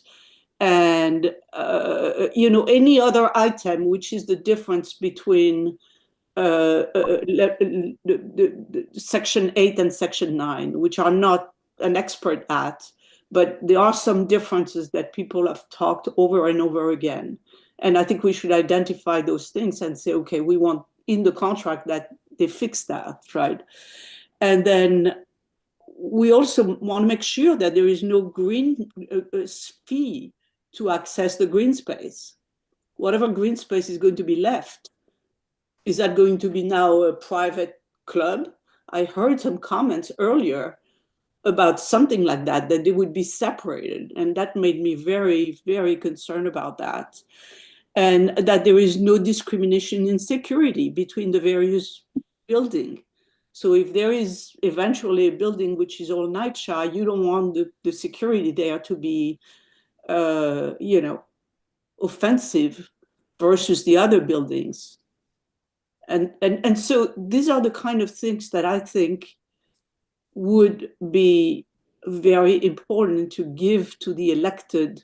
And then there's another bunch of things which would be part of CLU, like, the maximum height of the building, inside the building, the noise protection windows, that they are the same quality, But essentially you're saying create a list of, yeah. Oh, yeah, thank you. Demands. But I have another question, which is, we should ask that all affordable buildings are completed before the luxury construction starts. Because I can see where, all the luxury buildings are started, and then we have to wait for many years to get anything, and the building in the existing building would have to suffer from the construction next door, right? The noise, the dust, etc. So I think if we make a list of those very, very critical things, which are reasonable in a sense, and we give them to the elected and say, you go fix this. And whether there is a ULURP or not, you negotiate that stuff. And that's their job, to go negotiate that stuff. Yes. Rather than discussing demolition or not, which I agree with Carrie is a fait accompli by now, That would be my recommendation. I can send you the list of the list of the thing I put together, but yeah. Can you send it to Joe? Can you send it in an email anyway to Joe, myself, Carrie, and Greg? Yeah. And Greg also. But I think this is where we need to be, like we did with the Port Authority, Christine, I'm trying to wrap you up. Basically, you're trying to say this is where we need to fight and advocate, right? Yes. Yes? I'm saying the things to insist on. Oh, insist? Okay, thank you. Okay. Pam. Oh, boy. Well, first of all, I am in agreement entirely with Betty's comments. I am very confused. I don't understand. It seems to be the opinion, and Christine just said it, that this is a fait accompli. But as far as I know, it is not a fait accompli. And Carrie spoke of all of the things that we can fight for.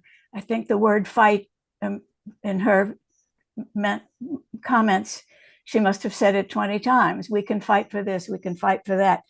What kind of leverage does CB4 have to get into these fights that would be any more effective than the leverage that we presumably have had in these discussions? Do you want me to answer that, Pamela? No, I don't, honey. I want to just get, because we actually do have leverage. We do. Well, okay. I know that CB. What? Yeah. No, I was asking Carrie to just hold on to let you finish, Pam, because we also have people in the room who want to speak. Attendees. And the TA presidents. And the committee, I think would like to speak. We spoke enough, do we have to? Okay, So I'm sorry.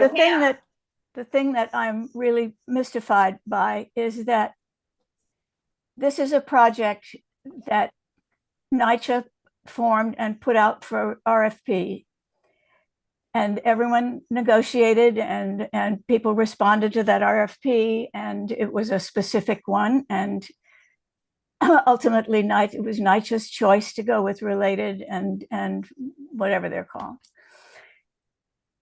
And then the ground changed, the earth moved, and it totally became a totally different project.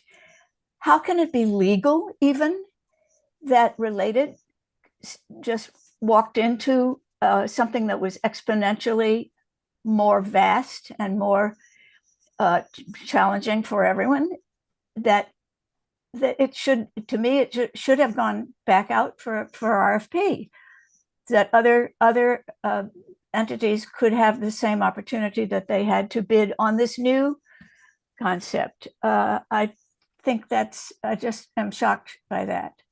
I'm shocked by a lot of other things too. But that really got to me. It really did. And as I've said enough. I have many other things to say. I'll probably write something up on this. Okay, great. Thank you, Carol. And in the room, Renee, you want to we go will. first? No, we can go for it. So thank you for giving me this opportunity. First thing I want to say is I appreciate the involvement in CB4. The worry how we live, okay? My thing is, as Maria said in the very beginning, was a working group, everybody and their mother was involved. Moving forward to correct Pam, she said NYCHA chose related. The tenants chose related. There was 3 different developers that came to us with proposals. The other 2 developers, their proposal was to knock the buildings down also. Right? And then they wanted to build their buildings first and then NYCHA. In this proposal related, our units have to be built first. The 900 and so at Elliott and at Fulton and 1200 and so at that. Then they build the mixed income building, just for that correction. What I want from CB4 is to work with my tenant association and with also Renee's tenant association, so we could come with a common ground solution that we're here together to make sure the best housing is built for Fulton and Elliott, Chelsea, because we could have discussions for the next 20 years. The one affordable housing building that was built at Fulton was 100%, took 13 years to actually build it. It started with Bloomberg, ended up Which building? the 100% affordable housing in our park. Oh. It was proposed by Bloomberg, agreed by CB4, city planning, 13 years later, the building went up.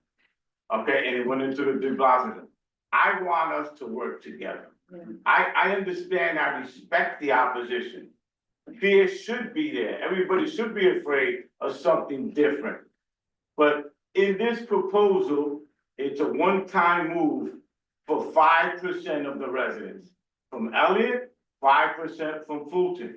If you were to go with the remodeling, it's a 100% move for every single resident, because then they would have to go into every single apartment. And we don't know how long it would have taken them to go in there to remove mold, asbestos, the pipes, whatever they had. They could have been 6 months just in that. So there's so much that's there, and this is why we chose the new proposal. Every tenant had the opportunity to be part of the survey. And there was packed rooms. Every single language had the opportunity to be heard. So every single elected official, members on the board were there listening to these proposals. Whether it was 16% or 30% of full residents, we even want to re-elect for our mayor. It's less than 20%. It's unfortunate that people didn't come out. I wish 100% of that were able to vote came out to this survey and choose what they wanted. And it maybe would have been different conversation. But it's unfortunate that such a low percentage of the 18 and older in each unit voted. That's not related for, that's not my fault, that's not NYCHA's fault. The worst part of this is working with NYCHA. NYCHA is the evil of all evils. Believe me, we go through hell with NYCHA, and it doesn't change. So we definitely need to move forward. And the RAT-PAC agreement is moving forward. And the most important thing that everybody has to understand is the Section 9. I'm the biggest advocate for Section 9, but it's unfortunate. Whether you had a Republican or a Democrat president, none of them support Section 9. So they're doing ways because they don't want to fund public housing. Their form is to eliminate public housing because they don't want to pay for it. So they don't care whether I live in Chelsea or whether I live in the Bronx. This is the federal government. I'm not even talking about NYCHA. So we're in this position. Do we stay with buildings that get remodeled and then 20 years from now, hopefully you guys are also on board, I come back to you and say, now look where these buildings are. We're living underground. I'm in the Bronx. She's in Brooklyn. You see what I'm trying to say? This is the only reason why I support brand new buildings. I don't want to see demolished buildings, but it's unfortunate. We're in that position. If we keep these buildings, I can guarantee you, within less than 20 years, they'll be condemned. And then a person like Trump will say, sell those damn things and move them all out. And remember, he's in office for the next 4 years. So we don't know what we're gonna get with this. He already stopped federal government grants. He can stop whatever he wants. He can stop this if he wants to and say, you know what, just let related have it. You know. Can he stop you? Okay. I live there though, JT, I'm living there, so I'm entitled to be heard. Just like you guys been listening to the opposition in every meeting, when opposition even attempted to attack you board members, I'm just talking. They attempted to attack board members. We have never done that. We just want to be heard because we are tired of living the way we're living, JD. So you have to respect that. And for you, what is the #1 pressing issue you would say here? Here, that you There's a- guys Oh, get okay. in I'll let you say it. conversations with the tenants to understand. That's why I invited board members. Say the issue again, the #1 main thing for you. For me, is to live someplace where I can live without worrying about heat, hot water, elevators broken, homeless people living with me, piss in my, all kind of issues we had. And then just yesterday, Fulton Houses, a tenant got shot. 12 o'clock in the afternoon, 10 o'clock this morning, at Chelsea, a woman got stabbed. You know, public safety is another big issue. Yeah, that's something that came up in the meeting we had. And it gets more dangerous, because remember, these homeless people have mental issues that we need to find a way to address. They live in Fulton Houses. Well, if you keep coming to our meetings, we'll be talking about that as well. Okay, thank you. Thank all, you. but like I said, I would prefer that CB4 be in conversation together with the tenant association. Yeah. Thank you, Miguel. Renee? So the first thing I like to say is. Wait, Carrie, can you hear her? Thumbs up if you can hear Renee. Go ahead. If they can't hear you, I need you to come closer. Okay, so one of the first things I'd like to say is I'm tired of aspersions cast upon the petition. The what? Aspersions cast upon the petition. I did not bother to walk every building in Fulton and Elliott, Chelsea, every floor, knock on every door, for people to say, oh, I'm hearing rumors about how the petition went. Nobody says anything about the rumors about how the survey went. Some people have to prove themselves, some people don't. Let's be very real. You don't want to hear that we are being told that we can't think for ourselves, that wealthier members of this community are bankrolling us. Understand misogyny, understand racism. I'm a Black woman. We drag everybody to things. We have pulled this country into its democracy only to have reached this. Let's be very real. Deal with it. One, you do not have buy-in from this TA president. Let me make this very clear. You do have no buy-in. I do not understand where you get those words. I have never said I am for demolition, that I'm not here to be, and I have repeatedly said this. We are not here for the Ryan Center to make sure they get money. We are not here for the Hudson Guild. We are not here to be used by the Chelsea community to be leveraged like we are not human beings. I have repeatedly said that, and I will repeatedly come to say that because I am tired of hearing remarks like this. We are human beings. I am not a thing to be leveraged. You are not to make money off my back. I am not a slave. I am not enslaved. Let me make this very clear. You have no buy-in from this TA president. 2, I do not understand how to this day, you do not understand the process. Let me make this clear. What it takes for the process. You file an application, then you get a conditional chapter. You then have to have financial. The master development agreement is not an approval for demolition. Do we not understand that to this day? I do not believe that we do not understand this. Has nobody looked this up? I'm just gonna pause you for 1 second. I appreciate your passion. Please don't be condescending to my committee. Thank you. But it's not condescending. It I'm sounds, not understanding how you don't know it. How you've not looked this up. The master development agreement is not an approval for demolition. You can read it. It doesn't give you that.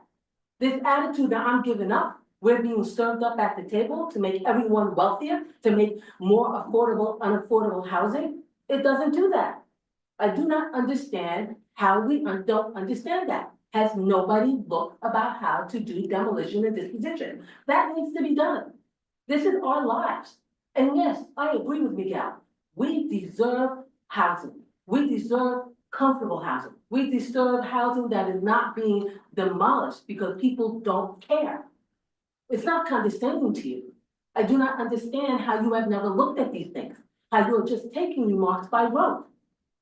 It's not. To this day, it boggles my mind.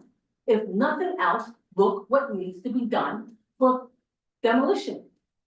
The NYCHA board cannot approve it.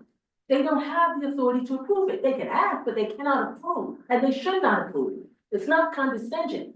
It's my inability to understand why nobody's asking these questions, and the attitude is, let's serve them up at the table. So you're saying demolition has not been approved? No. It has not been approved. Who told you this? Apparently politicians have signed off on it. That's what we heard tonight. They don't have the ability to sign off on a demolition. They can simply say, I don't care about these people, which you're not gonna say. They can couch it in such a way. But they're not gonna say that to your face. They're gonna imply that. They'll talk behind the back, but they don't have the ability, politicians do not have the ability to prove it. and what would you say regarding the 2 as-of-right buildings? The 2 as-of-right buildings. The Chelsea addition is the newest building built on these complexes. Let's be real what they really want to do. This is a land grab. It should not be allowed. It really should not be allowed. But if you have decided to roll over, give up, and say, serve these people up, because this is what's best for that, and we're gonna start making these deals, then yeah, we're in trouble. But I promise you one thing, I will fight to the death. I will fight to the end. This TA president has not made this clear, very clear. I am not giving you consent to demolish one building on Elliott Chelsea. I have not signed off on it. I will not sign off on it. I cannot be any clearer. So let me Renee, be I clear, have so one I TA don't know. president, Wait, I'm sorry, Renee, just one question. What year was Chelsea addition built? 1968. Oh, it was completed 68. Thank you. so one TA president is anti-demolition and one is for demolition. Am I hearing that correct? I ran on that. Yes, you platform. are. Can I just add a quick And- thing? And I was going to say, and the and CB4 leadership involved in this engages with both. Yes. president. And I'm I'm that not, was Carrie speaking. yeah, can I just say a quick thing? This is not Wait, yes. an opinion on whether we should, whether these buildings should be demolished or not. This is a land use fact. We do not have any authority to stop the demolition of these buildings that do not require a ULURP. So we only have the ability to stop the demolition of the buildings if they go for the ULURP. Okay, Thank you. thank you, Carrie. And Katie, you have, I was just gonna suggest that you ask Renee the same question that you asked Miguel. oh yes, What thank would you, I be- meant to. Renee, thank you for the reminder. I meant to ask you that as well, the same question I asked Miguel, which is, what would you say the top priority, the top thing you would want to share with us that is the main concern for you? Or that she would like us to do. But at this point, I don't know if you can do anything. You have said that you're, at least the implication is that we're ready to be served up and we want to make deals. So if that's your attitude, what can I ask you? I can ask you not to do that. But it seems that doesn't seem to be the order of the day. We haven't taken a position tonight. We don't have anything before us to vote on. The one thing I would ask you is understand demolition and disposition. Understand demolition and disposition. Understand the steps that have to be taken. Because everyone's just taking for granted that they're telling you the truth. Okay. Are they? No. Thank you. And read the whole master development agreement, not the first just 20 pages. That's what you really have to do. At this point, it's an education. I didn't mean to sound condescending, but I'm utterly amazed that people have not asked this question and look what needs to be done. I don't understand how everyone just believes what they say. Yeah, thank you for that, Renee. And does anybody else want to make some brief comments? And I'm mindful. Wait, give me 1 second. I am mindful that it is 8:20. Does anyone else from the public? I see Mike Noble again.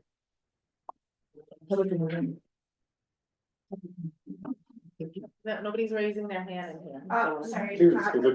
Oh, you have a question? Is there any particular, like, resolution or something we are working toward in this meeting, or are you simply? No, it's just, we weren't voting on anything tonight. Katie, JD, and then. Yes, I'll let you guys. I'm not wearing my glasses, so I can't see are any of those attendees representatives from our elected officials' offices? Oh, thank you so much. One behind you. I forgot to, oh. Clinton is on it. Taking this Clinton, down I forgot to seriously. mention you, from Eric. Botcher's office. The new Clinton. We saw you yesterday. Yes. But other than Clinton, is there anyone else? I don't know any of those. Mike, names. Amanda, Iguana, No. Leah. So No elected. I just want to point out that it's very frustrating that we have tenants here who are very passionate about this topic. And No. it is a group of volunteers. The community board is all volunteers doing this work, trying to help the community. But the people who actually have the decision-making power are not here to listen. And it's really unfortunate that the only outlet for tenants to express their frustration is to a group of volunteers and not in a place where the elected officials are forced to listen to this frustration. They should have to sit through this just like we do. They're paid to represent us, yet we have volunteers who are, I spent my entire day at a murder trial and now I'm here to deal with this. And where are our elected officials? Are they off at some fancy dinner? Are they fundraising? They need to be here listening to the people who have issues in the community that they have the power to make change on. Thank you, Katie. Yeah, a couple of things. Donald Trump wants to remove 2 million people from Gaza. It's the mentality that you brought up, Maria. There is a culture, open house in area Chelsea, and just to move all these people like that without considering that is appalling to me.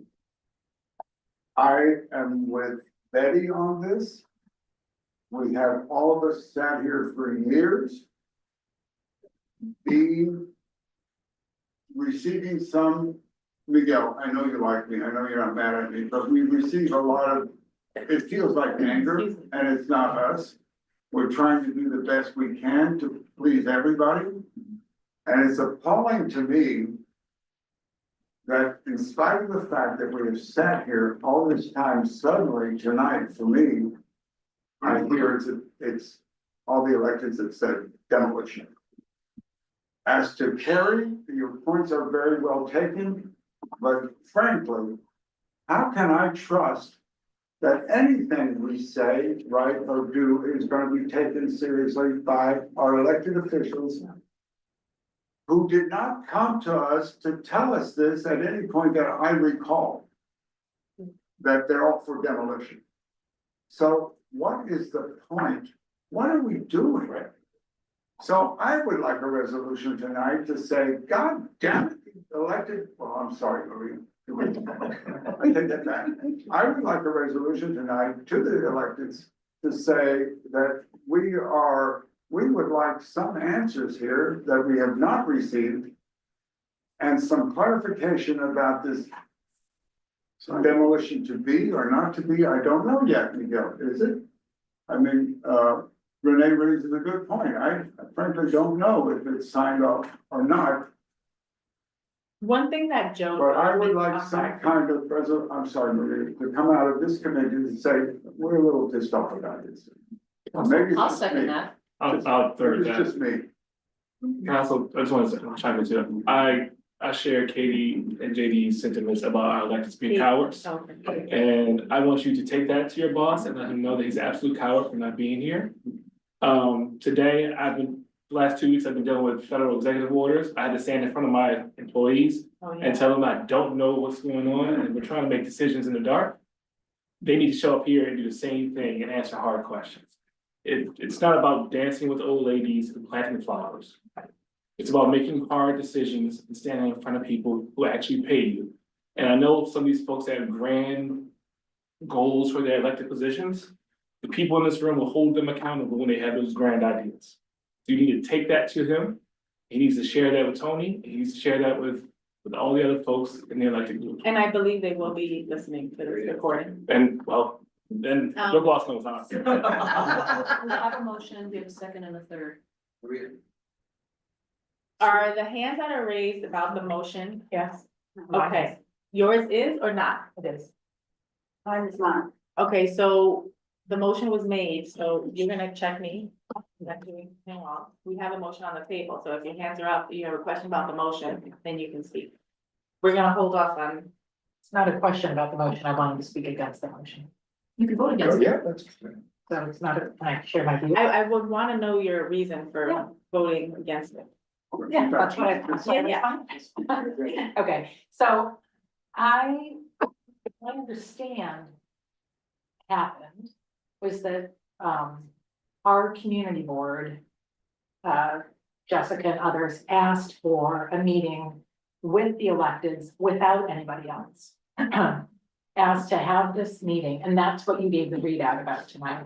So I feel like it would be the wrong message for us to now say, you know, how dare you not show up here, and why haven't you talked to us about this more before, or whatever. I feel like that's the wrong message, because they did show up at the meeting that we asked them for.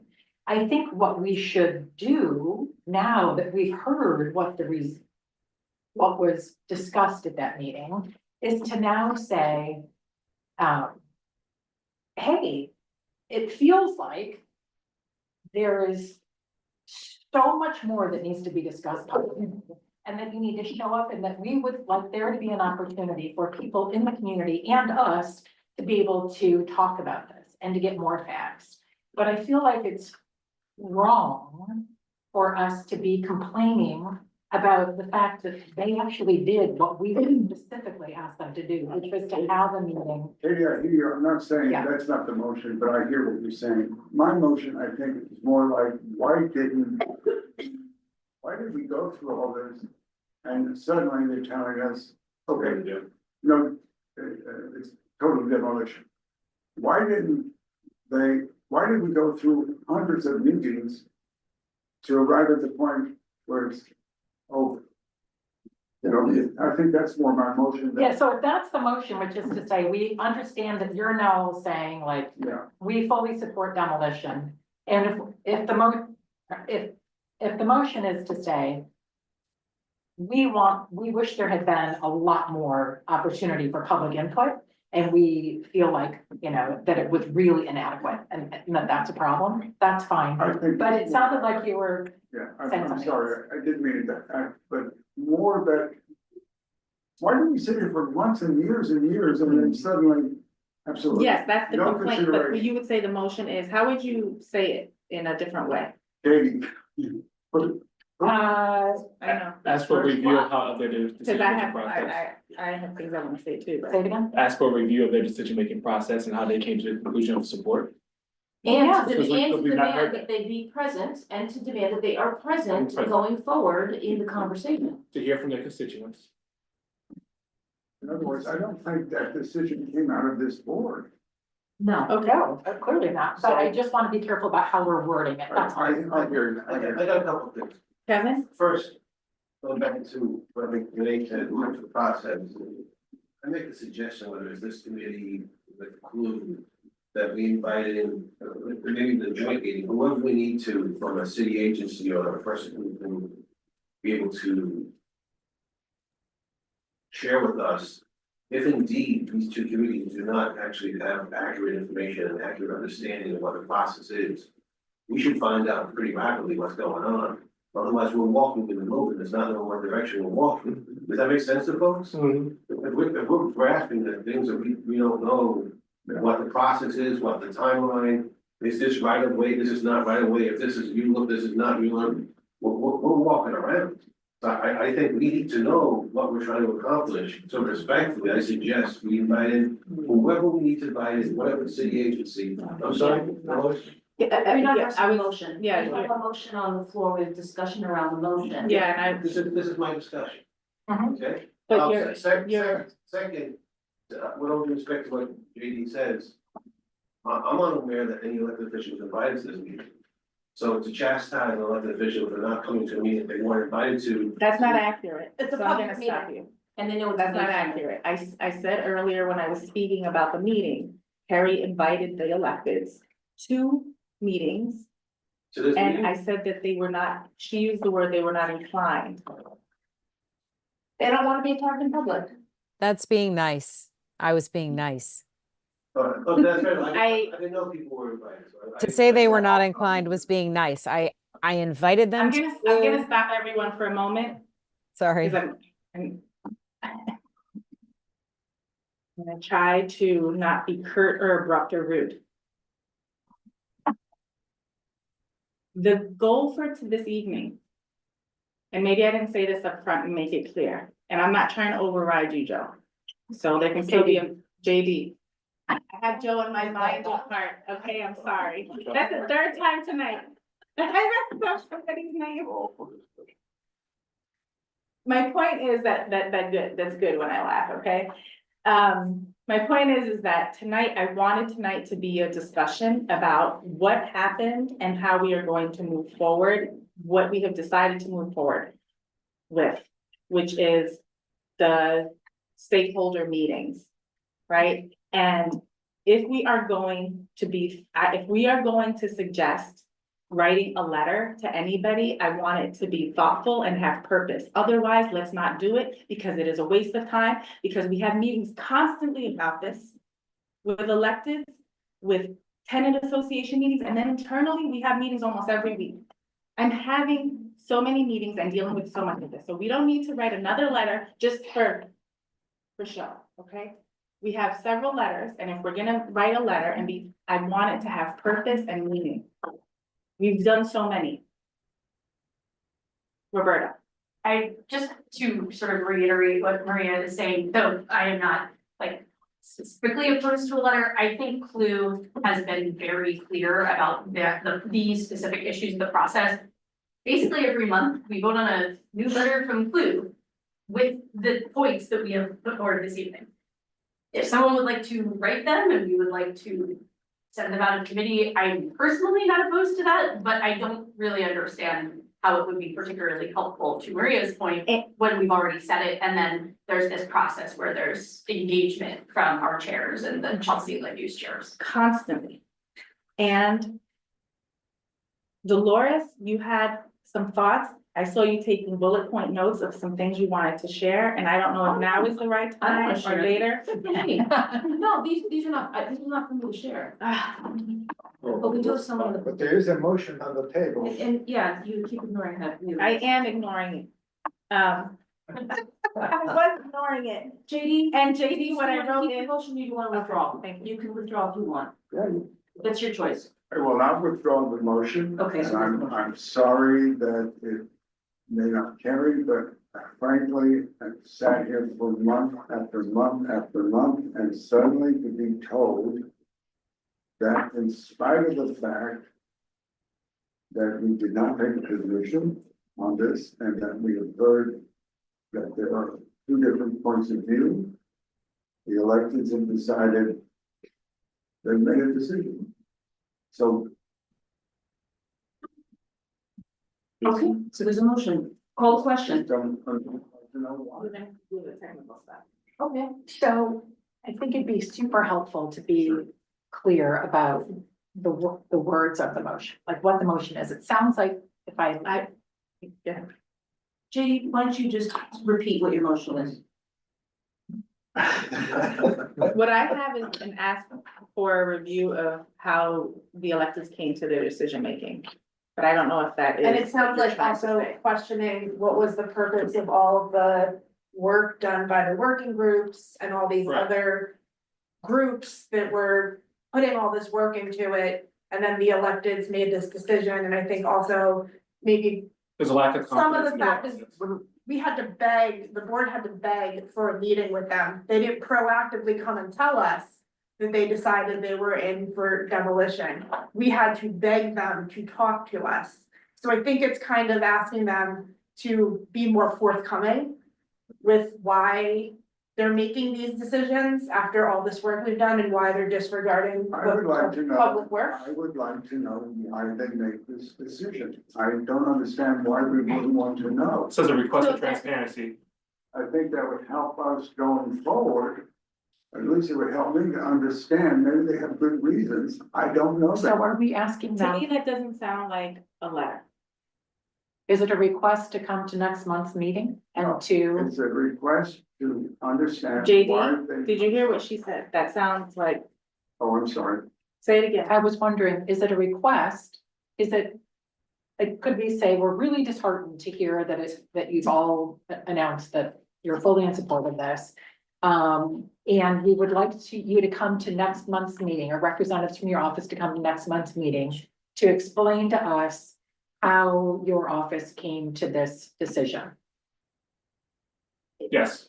That sounds too soft. I mean, I'm sorry. I don't wanna speak for you, JD, although I always do. And that's my prerogative as your other half, but honestly, there is a complete disappointment. The outrage that Renee spoke of is real. How do electeds not hear the voice of their constituents and make decisions? This board has been proactive. Carrie, you've been countlessly, and just as Maria has at these meetings, asking for this information. We've been ignored. And suddenly there is almost an entire block of electeds that are thinking along the same lines that does not reflect where the entire community is or where the residents are. So what I'm hearing that your motion is to say, how do you come to this decision after all the engagement? How do you not go ahead and provide that information leading up to that as we've been asking for it? And how do you not explain to half of the, let's say half roughly, of the residents of Chelsea, Fulton, Chelsea Elliott? Because we should represent that half. I know it's not half and half, but they deserve an explanation too, don't they? If I may. No, you may not. No, you may not. Okay, I'm sorry. You have a position, you have a position. I do not take sides on this. I'm just saying, Yeah, I think, I wanted to. I think they deserve an explanation as well, Yes, right? of course. But I just want to clarify there are meetings being had. No, with wait, the that's not, leaders. that's not what we're Oh, sure, discussing, the, but- the, Well, that's the it's not fact, we're about talking about the letter. I'm just adding, I also think that It's hard, can I just say, Yes, it's please, Lisa. hard, This is, there's a complete lack of transparency, and underlying that, maybe it's courage, maybe it's interest. That the alignment is with related, and by the way, we have other big deals that Related's fighting for, that our elected officials don't seem like they're standing up to the courage to say, live by what you agreed to already. We always have to make it work for Related, so we don't have to make it work for the community, and that message needs to be made, I mean, we expect more from our elected officials, and they should, you know, if there's stuff we don't understand, so, they should share so what I'm getting is, what I feel often with this, is a sense of frustration about this is everything that's been done, this is where people are, some want it, some don't, and this is where you are as electeds. I'm hearing that and I'm But sending we want that. some transparency What about how I- they got to there. Yeah. But in my mind, my thought is. You're gonna have to. I just want to throw. I know, Maybe this would help. but I wanna finish my All right, sentence, please, go ahead. please. And then I will But speak my to the thought first one. is, yes, I don't want a letter that we are complaining about things. We are asking for something and we are demanding or want something, right? We can complain about this for a long time, and I don't wanna be here until 10 PM. We can complain, what are we asking for and what is the want if we are gonna have a letter? It needs to have, Maria, the expression has been that we've been asking for transparency as to how they yes, got there. transparency. And we want and- them to come here and answer the questions from their constituents as to how they got there and be fully transparent on how they formed their decisions. And they should be available, make themselves available to their constituents to answer those questions. Transparency and to come to CB4, Yeah, basically. well, no, yeah, come to CB4 and stand in front of these people and answer their questions. Answer the questions of the people that voted for you. Paul, I just want to throw in an idea, it may work, it may not work. We've all been in this room, and rooms like it for years. I remember 2 or 3, and I remember standing with you on the, holding people back at one of the meetings and talking to the guy with the funny hat nose. It's been a long, everyone's been at this for a long time. Here's a suggestion for a way to communicate with the electeds. Your electeds. Apparently, you've solved the problem. It's been bugging the hell out of us for years. Share your solution with us. In the endless conversation, I'm ready to renovate or demo. You must have had some sort of vote to domestic conversion. Please share it with us. You've solved the problem that these dear people who live in the buildings want us to help them solve. Apparently, you had a secret meeting somewhere where something was turned over and illuminated to you that we didn't hear about. Please let us know what it is. Because look, here's one thing I remember from one of those meetings. I think it was the one up on 43rd Street. And it went on for hours. And again, the funny hat was there. It went on for hours. And at the end of it, I was just sort of sitting up there, the way we all sit around the table. And I went over and wandered over, so I put my coat on and talked to one of the related guys. I'm not sure if it was an architectural, not the related guy, but one of the guys attached, who sat there and listened and got yelled at all night. And I said, wow, geez, this is, you know, we've all been doing meetings like this for a long time. This one really is. This is out of the ordinary. I mean, you gotta demo the buildings and put the people aside and get them back in. This is a really big. Hey, by the way, you guys ever done anything like this? And the answer was no. They've never done this. No one's ever done this. Again, perhaps that would get their attention. We're trying to help you do something that no one's ever done before. Share with us the illumination that has led you to suggesting that we're all on the demo, not the reno. I could write the arguments that will be made. I know what they are. Well, I'm with Betty. I like renovating versus demo generally, and you know, I'm on that team to start with. But what Miguel says makes perfect sense to me. If the buildings are, as a result of deferred maintenance for decades, going to be a long slog to get them back up, I see the point. Related likes to do new, every developer likes to do new because it's easier and they do a fantastic thing. and what are you trying to say about? I'm trying to say, dare them to come before Western. They apparently, from what I've heard, they've solved a problem that has bedeviled all of us, all the tenants, all of us volunteers, everybody, for years. share with us your enlightenment, because you guys, I didn't hear any explanation of how they gave us a decision. The same thing. Yeah, all two questions. Guys, I'm losing wind a little bit. I'm gonna be Yeah, let's completely honest. All two questions. So The You're gonna have to help me motion, with the motion is to provide transparency on how they came to the conclusion, to explain how the public process did not seem to follow out as they came to a very clear conclusion, and additionally, ask them to be accountable in front of their constituents by being present to their constituents at a meeting, public hearing, something to that effect, so that people can ask their questions. okay. Just point of information, almost all of this is in December 10th, letter from CB4. From Clue, I haven't, I'm reading it, I've been talking, almost every point is in the December 10th. letter. Can we attach all the letters that have these points? Okay, so I just Yeah, repeated the motion. Yeah. Can we need to make a vote. re-second it? Second. Thank you. Just can I ask for clarification? So when you say that they should come before a public meeting, are we saying that that's next month's UTHS meeting? No, Not no, necessarily. I'm not being prescriptive. I'm saying you gotta be accountable. So if Yeah. they say they're not available till, in between, I don't think whatever. we can specify next month because they'll find an excuse not to come next month. So it, Or because of the things we have. something can come up. I think it needs to be. I don't know why that's important, the date. And come to. Because I think the ask is specific, like I think the words really matter, so that's why I'm just trying to narrow it Yeah, down. the December 10th letter was supposed to be a working group comprised of the tenant representatives and the elected officials in CB4 December 10th letter. Why isn't the working group meeting? So I talked about that earlier. We are going to be doing that. It's gonna be smaller, short term. We will be doing that with the PAs, Hudson Guild, tenants. I can't remember anything else. CB4. CB4's own letter, and that's what the elected officials would be. Yes, they. Okay, so. Katie, you want a specific date? Would that help? No, I'm just trying to understand, like, because again, like. I think. Katie, what do you think? Would you be voting for or against this letter? Let's just have a vote. If you don't like the motion, abstain or vote against it. That's fine. We'll throw it next month. Let's throw it next month. Wait. I just want us to all know what we're voting on. Because I think sometimes we have a general sense, but then what we end up writing is not what we agreed on. I'm just trying to get us to the work that we're all know what we're talking about here. So it sounds So what like, I have, Go ahead. so let me do it, please. please, public.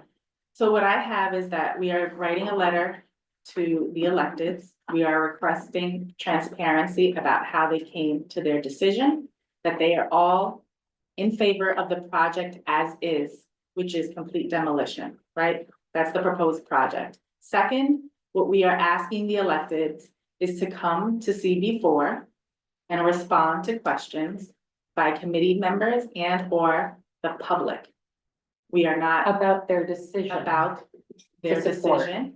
And who knows, by the time they come, they may be in a different place a little bit, but the point is them coming. I don't want to confuse things. So transparency and then coming to a public meeting and hearing their constituents and responding to questions by their constituents. Okay. You made the motion, I think, or JD? Who seconded? Travis I did? seconded. It's been multiple seconded. Okay, now, can we vote on that, please? Or wait, should we? No, don't go to the public. yet. Okay, let's vote on that, please. All in favor? And is that? No, You can just write, I'll write down the vote. thank you. Keep your hand up if you're in favor. Okay. And then. You're gonna do it? You can, just go ahead. Yeah, I know, I was gonna say, who is voting against this letter? Kevin, Liam, Hector, and Roberta. One abstention. And Two. one, thank you, I was gonna also ask. Sorry, who's the extension? Abstentions, Raul and Pete. And I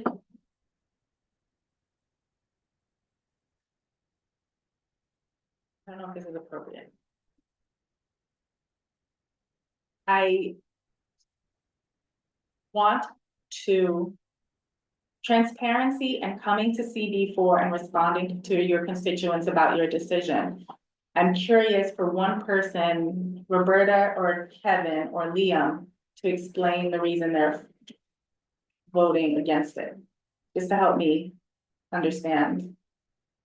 I mean, if It might my be- understanding is that we have already requested the electeds to do this. If I am misunderstanding that, certainly let me know. I don't, like, I think I've said this earlier in the meeting, I don't oppose the intent of the letter.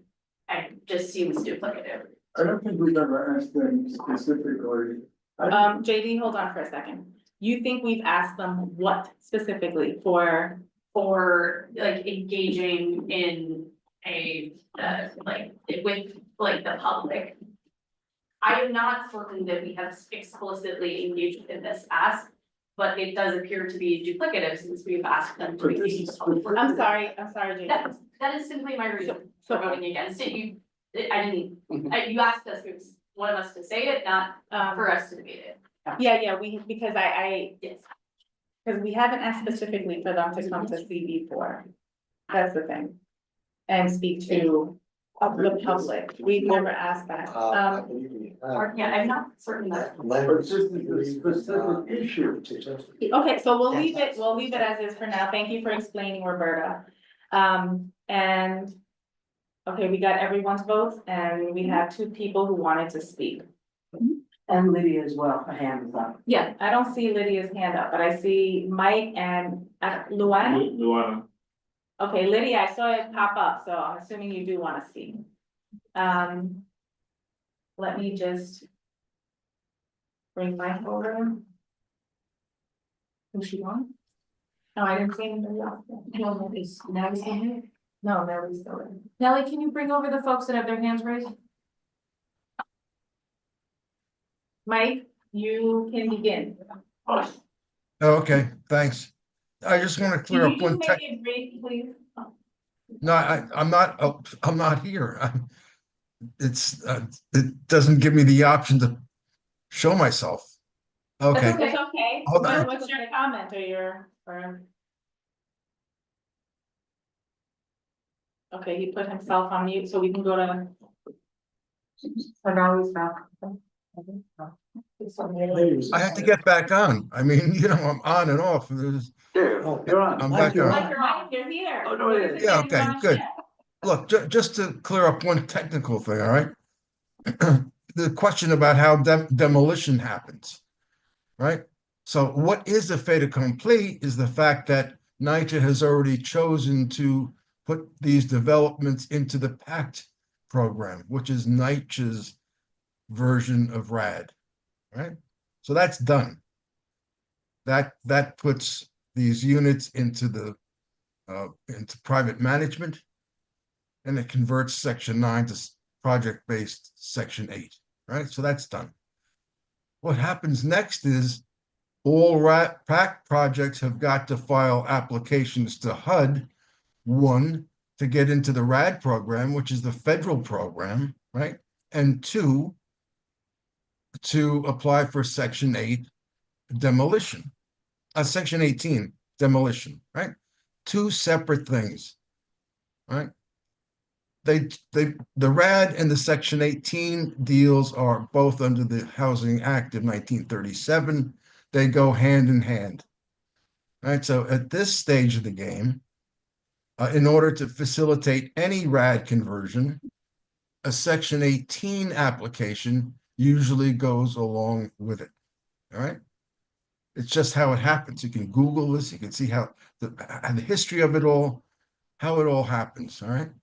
You can bet that HUD is going to approve both of these applications, given their inclination to want to get everything out of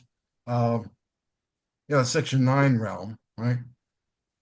You cannot have a RAD program without Section 18 in many cases because it just doesn't work, right? They Okay, go Mike, hand in. we're gonna let Right. Luana speak. She hasn't had an opportunity to speak. All right. Luana, are you able to unmute? Yes, thank you very much. I want to thank CB4 for having this really honest and spirited discussion on what's happening at the NYCHA buildings. Um, Maria had mentioned the films, Raising Liberty and another film. I really think you guys need to take a look at those films because the language, the rhetoric, and the outcomes of what happened to those places is the same rhetoric, the same dialogue, the same people, the same initiatives that are happening here in Chelsea. So I really think it's important that you take a look at really the big picture. I really want to thank Betty. I want to thank Pamela for all of you really have really had a great discussion about what's going on. And I have lived in Chelsea not all my life, since 1970. I moved here from Harlem. So to make a long story short, I lived in 466, as a matter of fact. And when I moved here in 1970, the Elliott Chelsea houses were full of families, working families, intact families. Many of them were intact. I moved with my great grandmother, who had been one of the original occupants of Elliott Chelsea houses, with her husband, who worked for NYCHA at the time. When I grew up in Chelsea, we had so many different opportunities for outreach, for socialization. We had cadets where we learned instruments, participated in parades, we had pottery, we had tutorial services. The Hudson Guild had a free camp that the young people could go to every year. I mean, it was a community that was within itself. And we all looked out for each other. Nobody was coming in the buildings and causing any kind of strife. Maintenance was great. They cleaned the buildings properly. They did what they were supposed to do. We had NYCHA police on campus. The office is still there next to 415, the building. We had NYCHA police who canvassed the block and knew every resident and knew everything that was going on in the neighborhood. This is the place that I grew up in. I raised my son in NYCHA. He's 15. I never, and every year having to take my son to the doctor to get a checkup, never had he ever been diagnosed with any lead or mold poisoning. Now, fast forward, NYCHA has systematically dismantled the buildings, systematically taking away the services. Now, why? Because NYCHA has been left on their own to mismanage their budget. And NYCHA should be the top of the worst landlord list in New York City. And why? Because HUD has allowed NYCHA, like a runaway train, to do what they did to these buildings. Now, getting to the subject of demolition versus rebuilding. New York City, I live in a complex. We have to pay, I live in a co-op. We have to pay for the things that we need to have fixed. So New York City's infrastructure is horrible and falling apart. The pipes underground, the land, and so on and so forth. These things have to be paid for. We have, new legislation, local law 97, local law this, local law that. We have so many different things that are happening in the city. Everybody is up in arms. It's gas emissions, diesel fuel versus, and there's so much going on, right? Now, what I want to say is there's a lot going on, but at the end of the day, I hear people talking about people. It's not about the buildings. It's about the people. Why they don't participate a lot? Many people are marginalized. Many people are hardworking people that are straining to make it day to day, to take their children to live in what they can live in safely. I can't judge what somebody else is doing in their home. Wants to live where they want to live. I can't make that judgment. What I can make a judgment about is it fair for them to be displaced because somebody thinks that they have a better idea of how a person should live? It's like a master saying to a slave, I know what's best for you. And that is a very scary prospect. And that is what's happening here. I participated. Luana, I'm sorry to interrupt you, but can you come to a I'll come to a conclusion? conclusion. I participated. I resent the fact that they said that the surveys were forged and so on and so forth. I participated in going from door to door to have people sign the petition not to have their buildings demolished. In addition, regarding the survey, I got calls from people when they first received those letters of the survey that whoever said they sent. They had 3 things on that survey. The first thing said demolition with no zoning. The second thing said demolition with rezoning. And the third thing said no demolition. You know what happened? People were calling, asking, what does this mean? Tell me if you can tell me if an average New Yorker knows what zoning and no zoning means. So these are the things that you're talking about. So it's so many different things going on. So many layers. I just want to thank you for taking the time to seriously look at what's happening here. It's gentrification, it's racism, it's marginalization. And I will finalize. Gerald Nadler sat in a meeting and said he sat with Tony Simone, Eric Botcha, and Brad Holman, and they all agreed to have these buildings demolished. They all came to that conclusion. Gerald Nadler said that himself. Thank you so much. Luana, thank you so much for speaking. Okay. Lydia. We already did that he convinced them that the survey was real. He was convinced that the survey was real. That's what he said. We already did the vote. There was 9 yeses, 4 no's and 2 abstentions. And his hand is not up, but Renee is saying she wants to speak. Yeah. Of course, she doesn't text me and let me know. Oh, the shopper. Nellie, can you move Lydia over, please? Lydia, can you keep your remarks brief, please? Oh, maybe she won't hear me. Lydia's very good. I don't know who this is. Oh, Lydia. Yeah. So she has glasses? Okay, can you hear me? Yes. Yeah. Okay, I want to say that I don't agree that this is a done deal.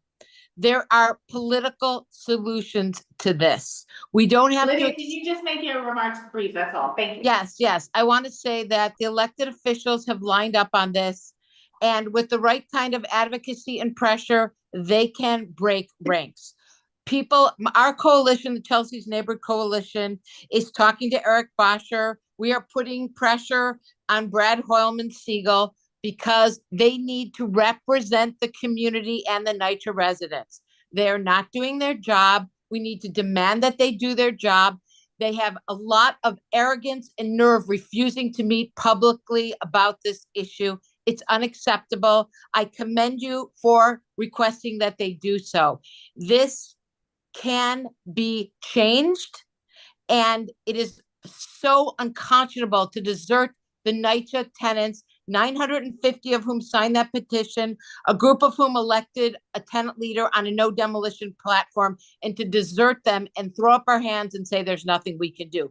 We can do things as voters and as advocates for our community and our neighbors, and we should damn well do it. Thank you. Thank you, Lydia. I love the passion. All right, so I'm ready to go, but I know that we have new and old business. Somebody wants to mention something. There were 2 people. I don't know if you both want to go tonight. Katie, did you want to bring up something? Or no? Just problems on West 49th Street, It's on next month's agenda.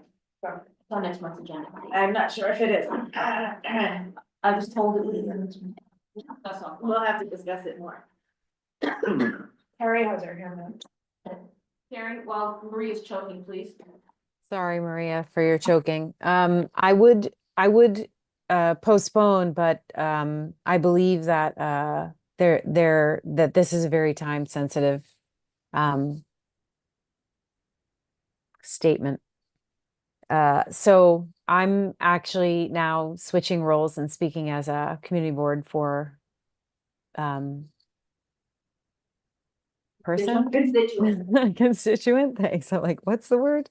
Slate, not as a CB4 representative. I know I've spoken about some of, the personal things in my background before, and I'm going to try to like not be emotional about it. I'm going to pare it back a little because I now fear for my loved one's safety. So And the reason you're bringing it to this committee is because, you are Housing, Health, and Human Services.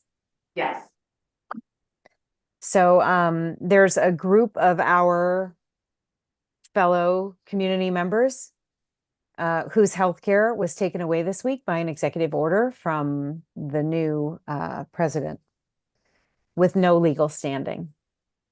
And almost all of our hospitals in New York City and Manhattan, and potentially the entire New York City, all the boroughs, complied in advance. This is to remove gender affirming care for non-binary and transgender youth under 19. Don't ask me why 19. I don't know. So I've heard, as a member of this, community, I've heard from over 50 families over the last few days who are absolutely at wit's end, hearing that the care of their children that was scheduled at NYU, New York Presbyterian, Mount Sinai, Lenox Hill, and others was simply canceled with no further guidance or any help at all as to what to do next. Sorry. So this is the healthcare that these kids depend on and that they have a right to receive. Do no harm, right? Do no harm. It's also in violation of state law, according to our Attorney General, thankfully. Semi-quoting in a New York Times article that she responded to, electing to refuse service to a class of individuals based on their protected status while offering such services to others is discrimination under New York state law.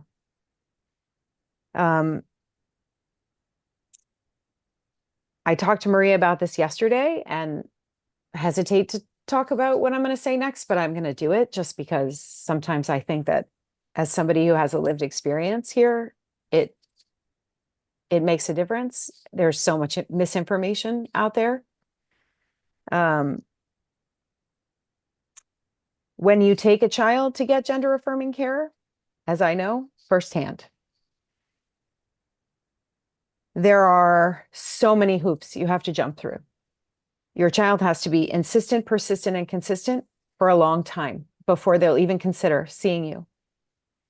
That means they have to have a documented pattern of consistent, persistent, and insistent expression of their gender from their pediatrician, from 2 different mental health professionals, from their parents. If their parents are divorced, they have to have both parents. It has to be documented, consistent over time. And you have to have significant distress due to gender dysphoria. It's not a feeling, it's a pattern.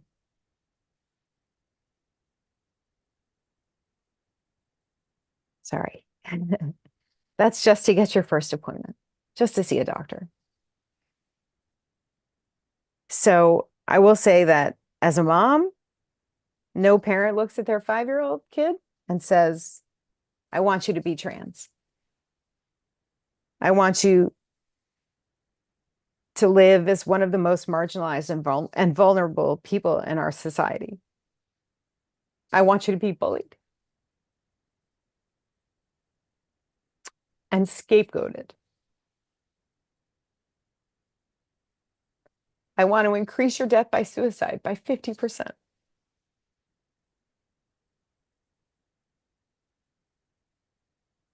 It just doesn't happen. So I guess what I'm asking the HHS committee to consider tonight is writing a letter in support of Attorney General Letitia James. Sorry, I'm really sorry. My therapist told me it would be okay to cry. I'm a therapist. Okay, great. I say it's okay to cry, and Travis is a social worker also. He says it's okay. This is my kid, and this is something I've been fighting for a very long time. So I would like to ask that we write a letter from Community Board 4 in support of Attorney General Letitia James and fighting these hospitals for deciding in advance that they would stop care for transgender minors, because let me tell you that these families are lost now. I move that we write a letter in support of Letitia James, blah, blah, blah. Second. And I would like to CC all the elected officials, many of whom are already on board. And if you feel so inclined, I would like to also address the letter to the CEOs of these major hospitals and tell them that we are New York City and we do not leave our trans families behind. Accepted. Yeah, so moved. Oh, wait, We all voted. in favor? We all voted. Unanimous voice vote. It's unanimous. You what? Yeah. Unanimous voice vote. Yes. Yes, oh, yeah. Nobody against, It was, right? it was unanimous, I counted. Thank you, Carrie, for sharing. Thank you, Okay, Karen. I see everyone. Thank you. I apologize for Thank the you. emotion. Thank you. I'm sorry. Thank you. And I volunteer to draft the letter, Thank you. and I'll work with you, Carrie, on that. Thank you, Carrie. Do not mention Carrie's name in the letter. Yeah, yeah. I Okay. feel sense of relief because we finished. Motion to adjourn. Oh, No. sorry. Wait, no motion. Oh, no, I was gonna motion to adjourn. You just did it. I would. Thank you, everyone. Thanks, Melanie. Are the topics that we didn't talk about today going to be next? No, the only new business that was gonna be brought up was issues on 49th Street, but I believe it's gonna possibly be on the agenda next month. What about the old women's jail? That was not, oh, we didn't have an update. I know that Jessica mentioned it, but we didn't have an update for the committee. Betty, that will be on Chelsea Land Use. Chelsea Land Use, okay. Thank you. Thank you, everybody. Thank you. Yeah. Melanie, we're done. And for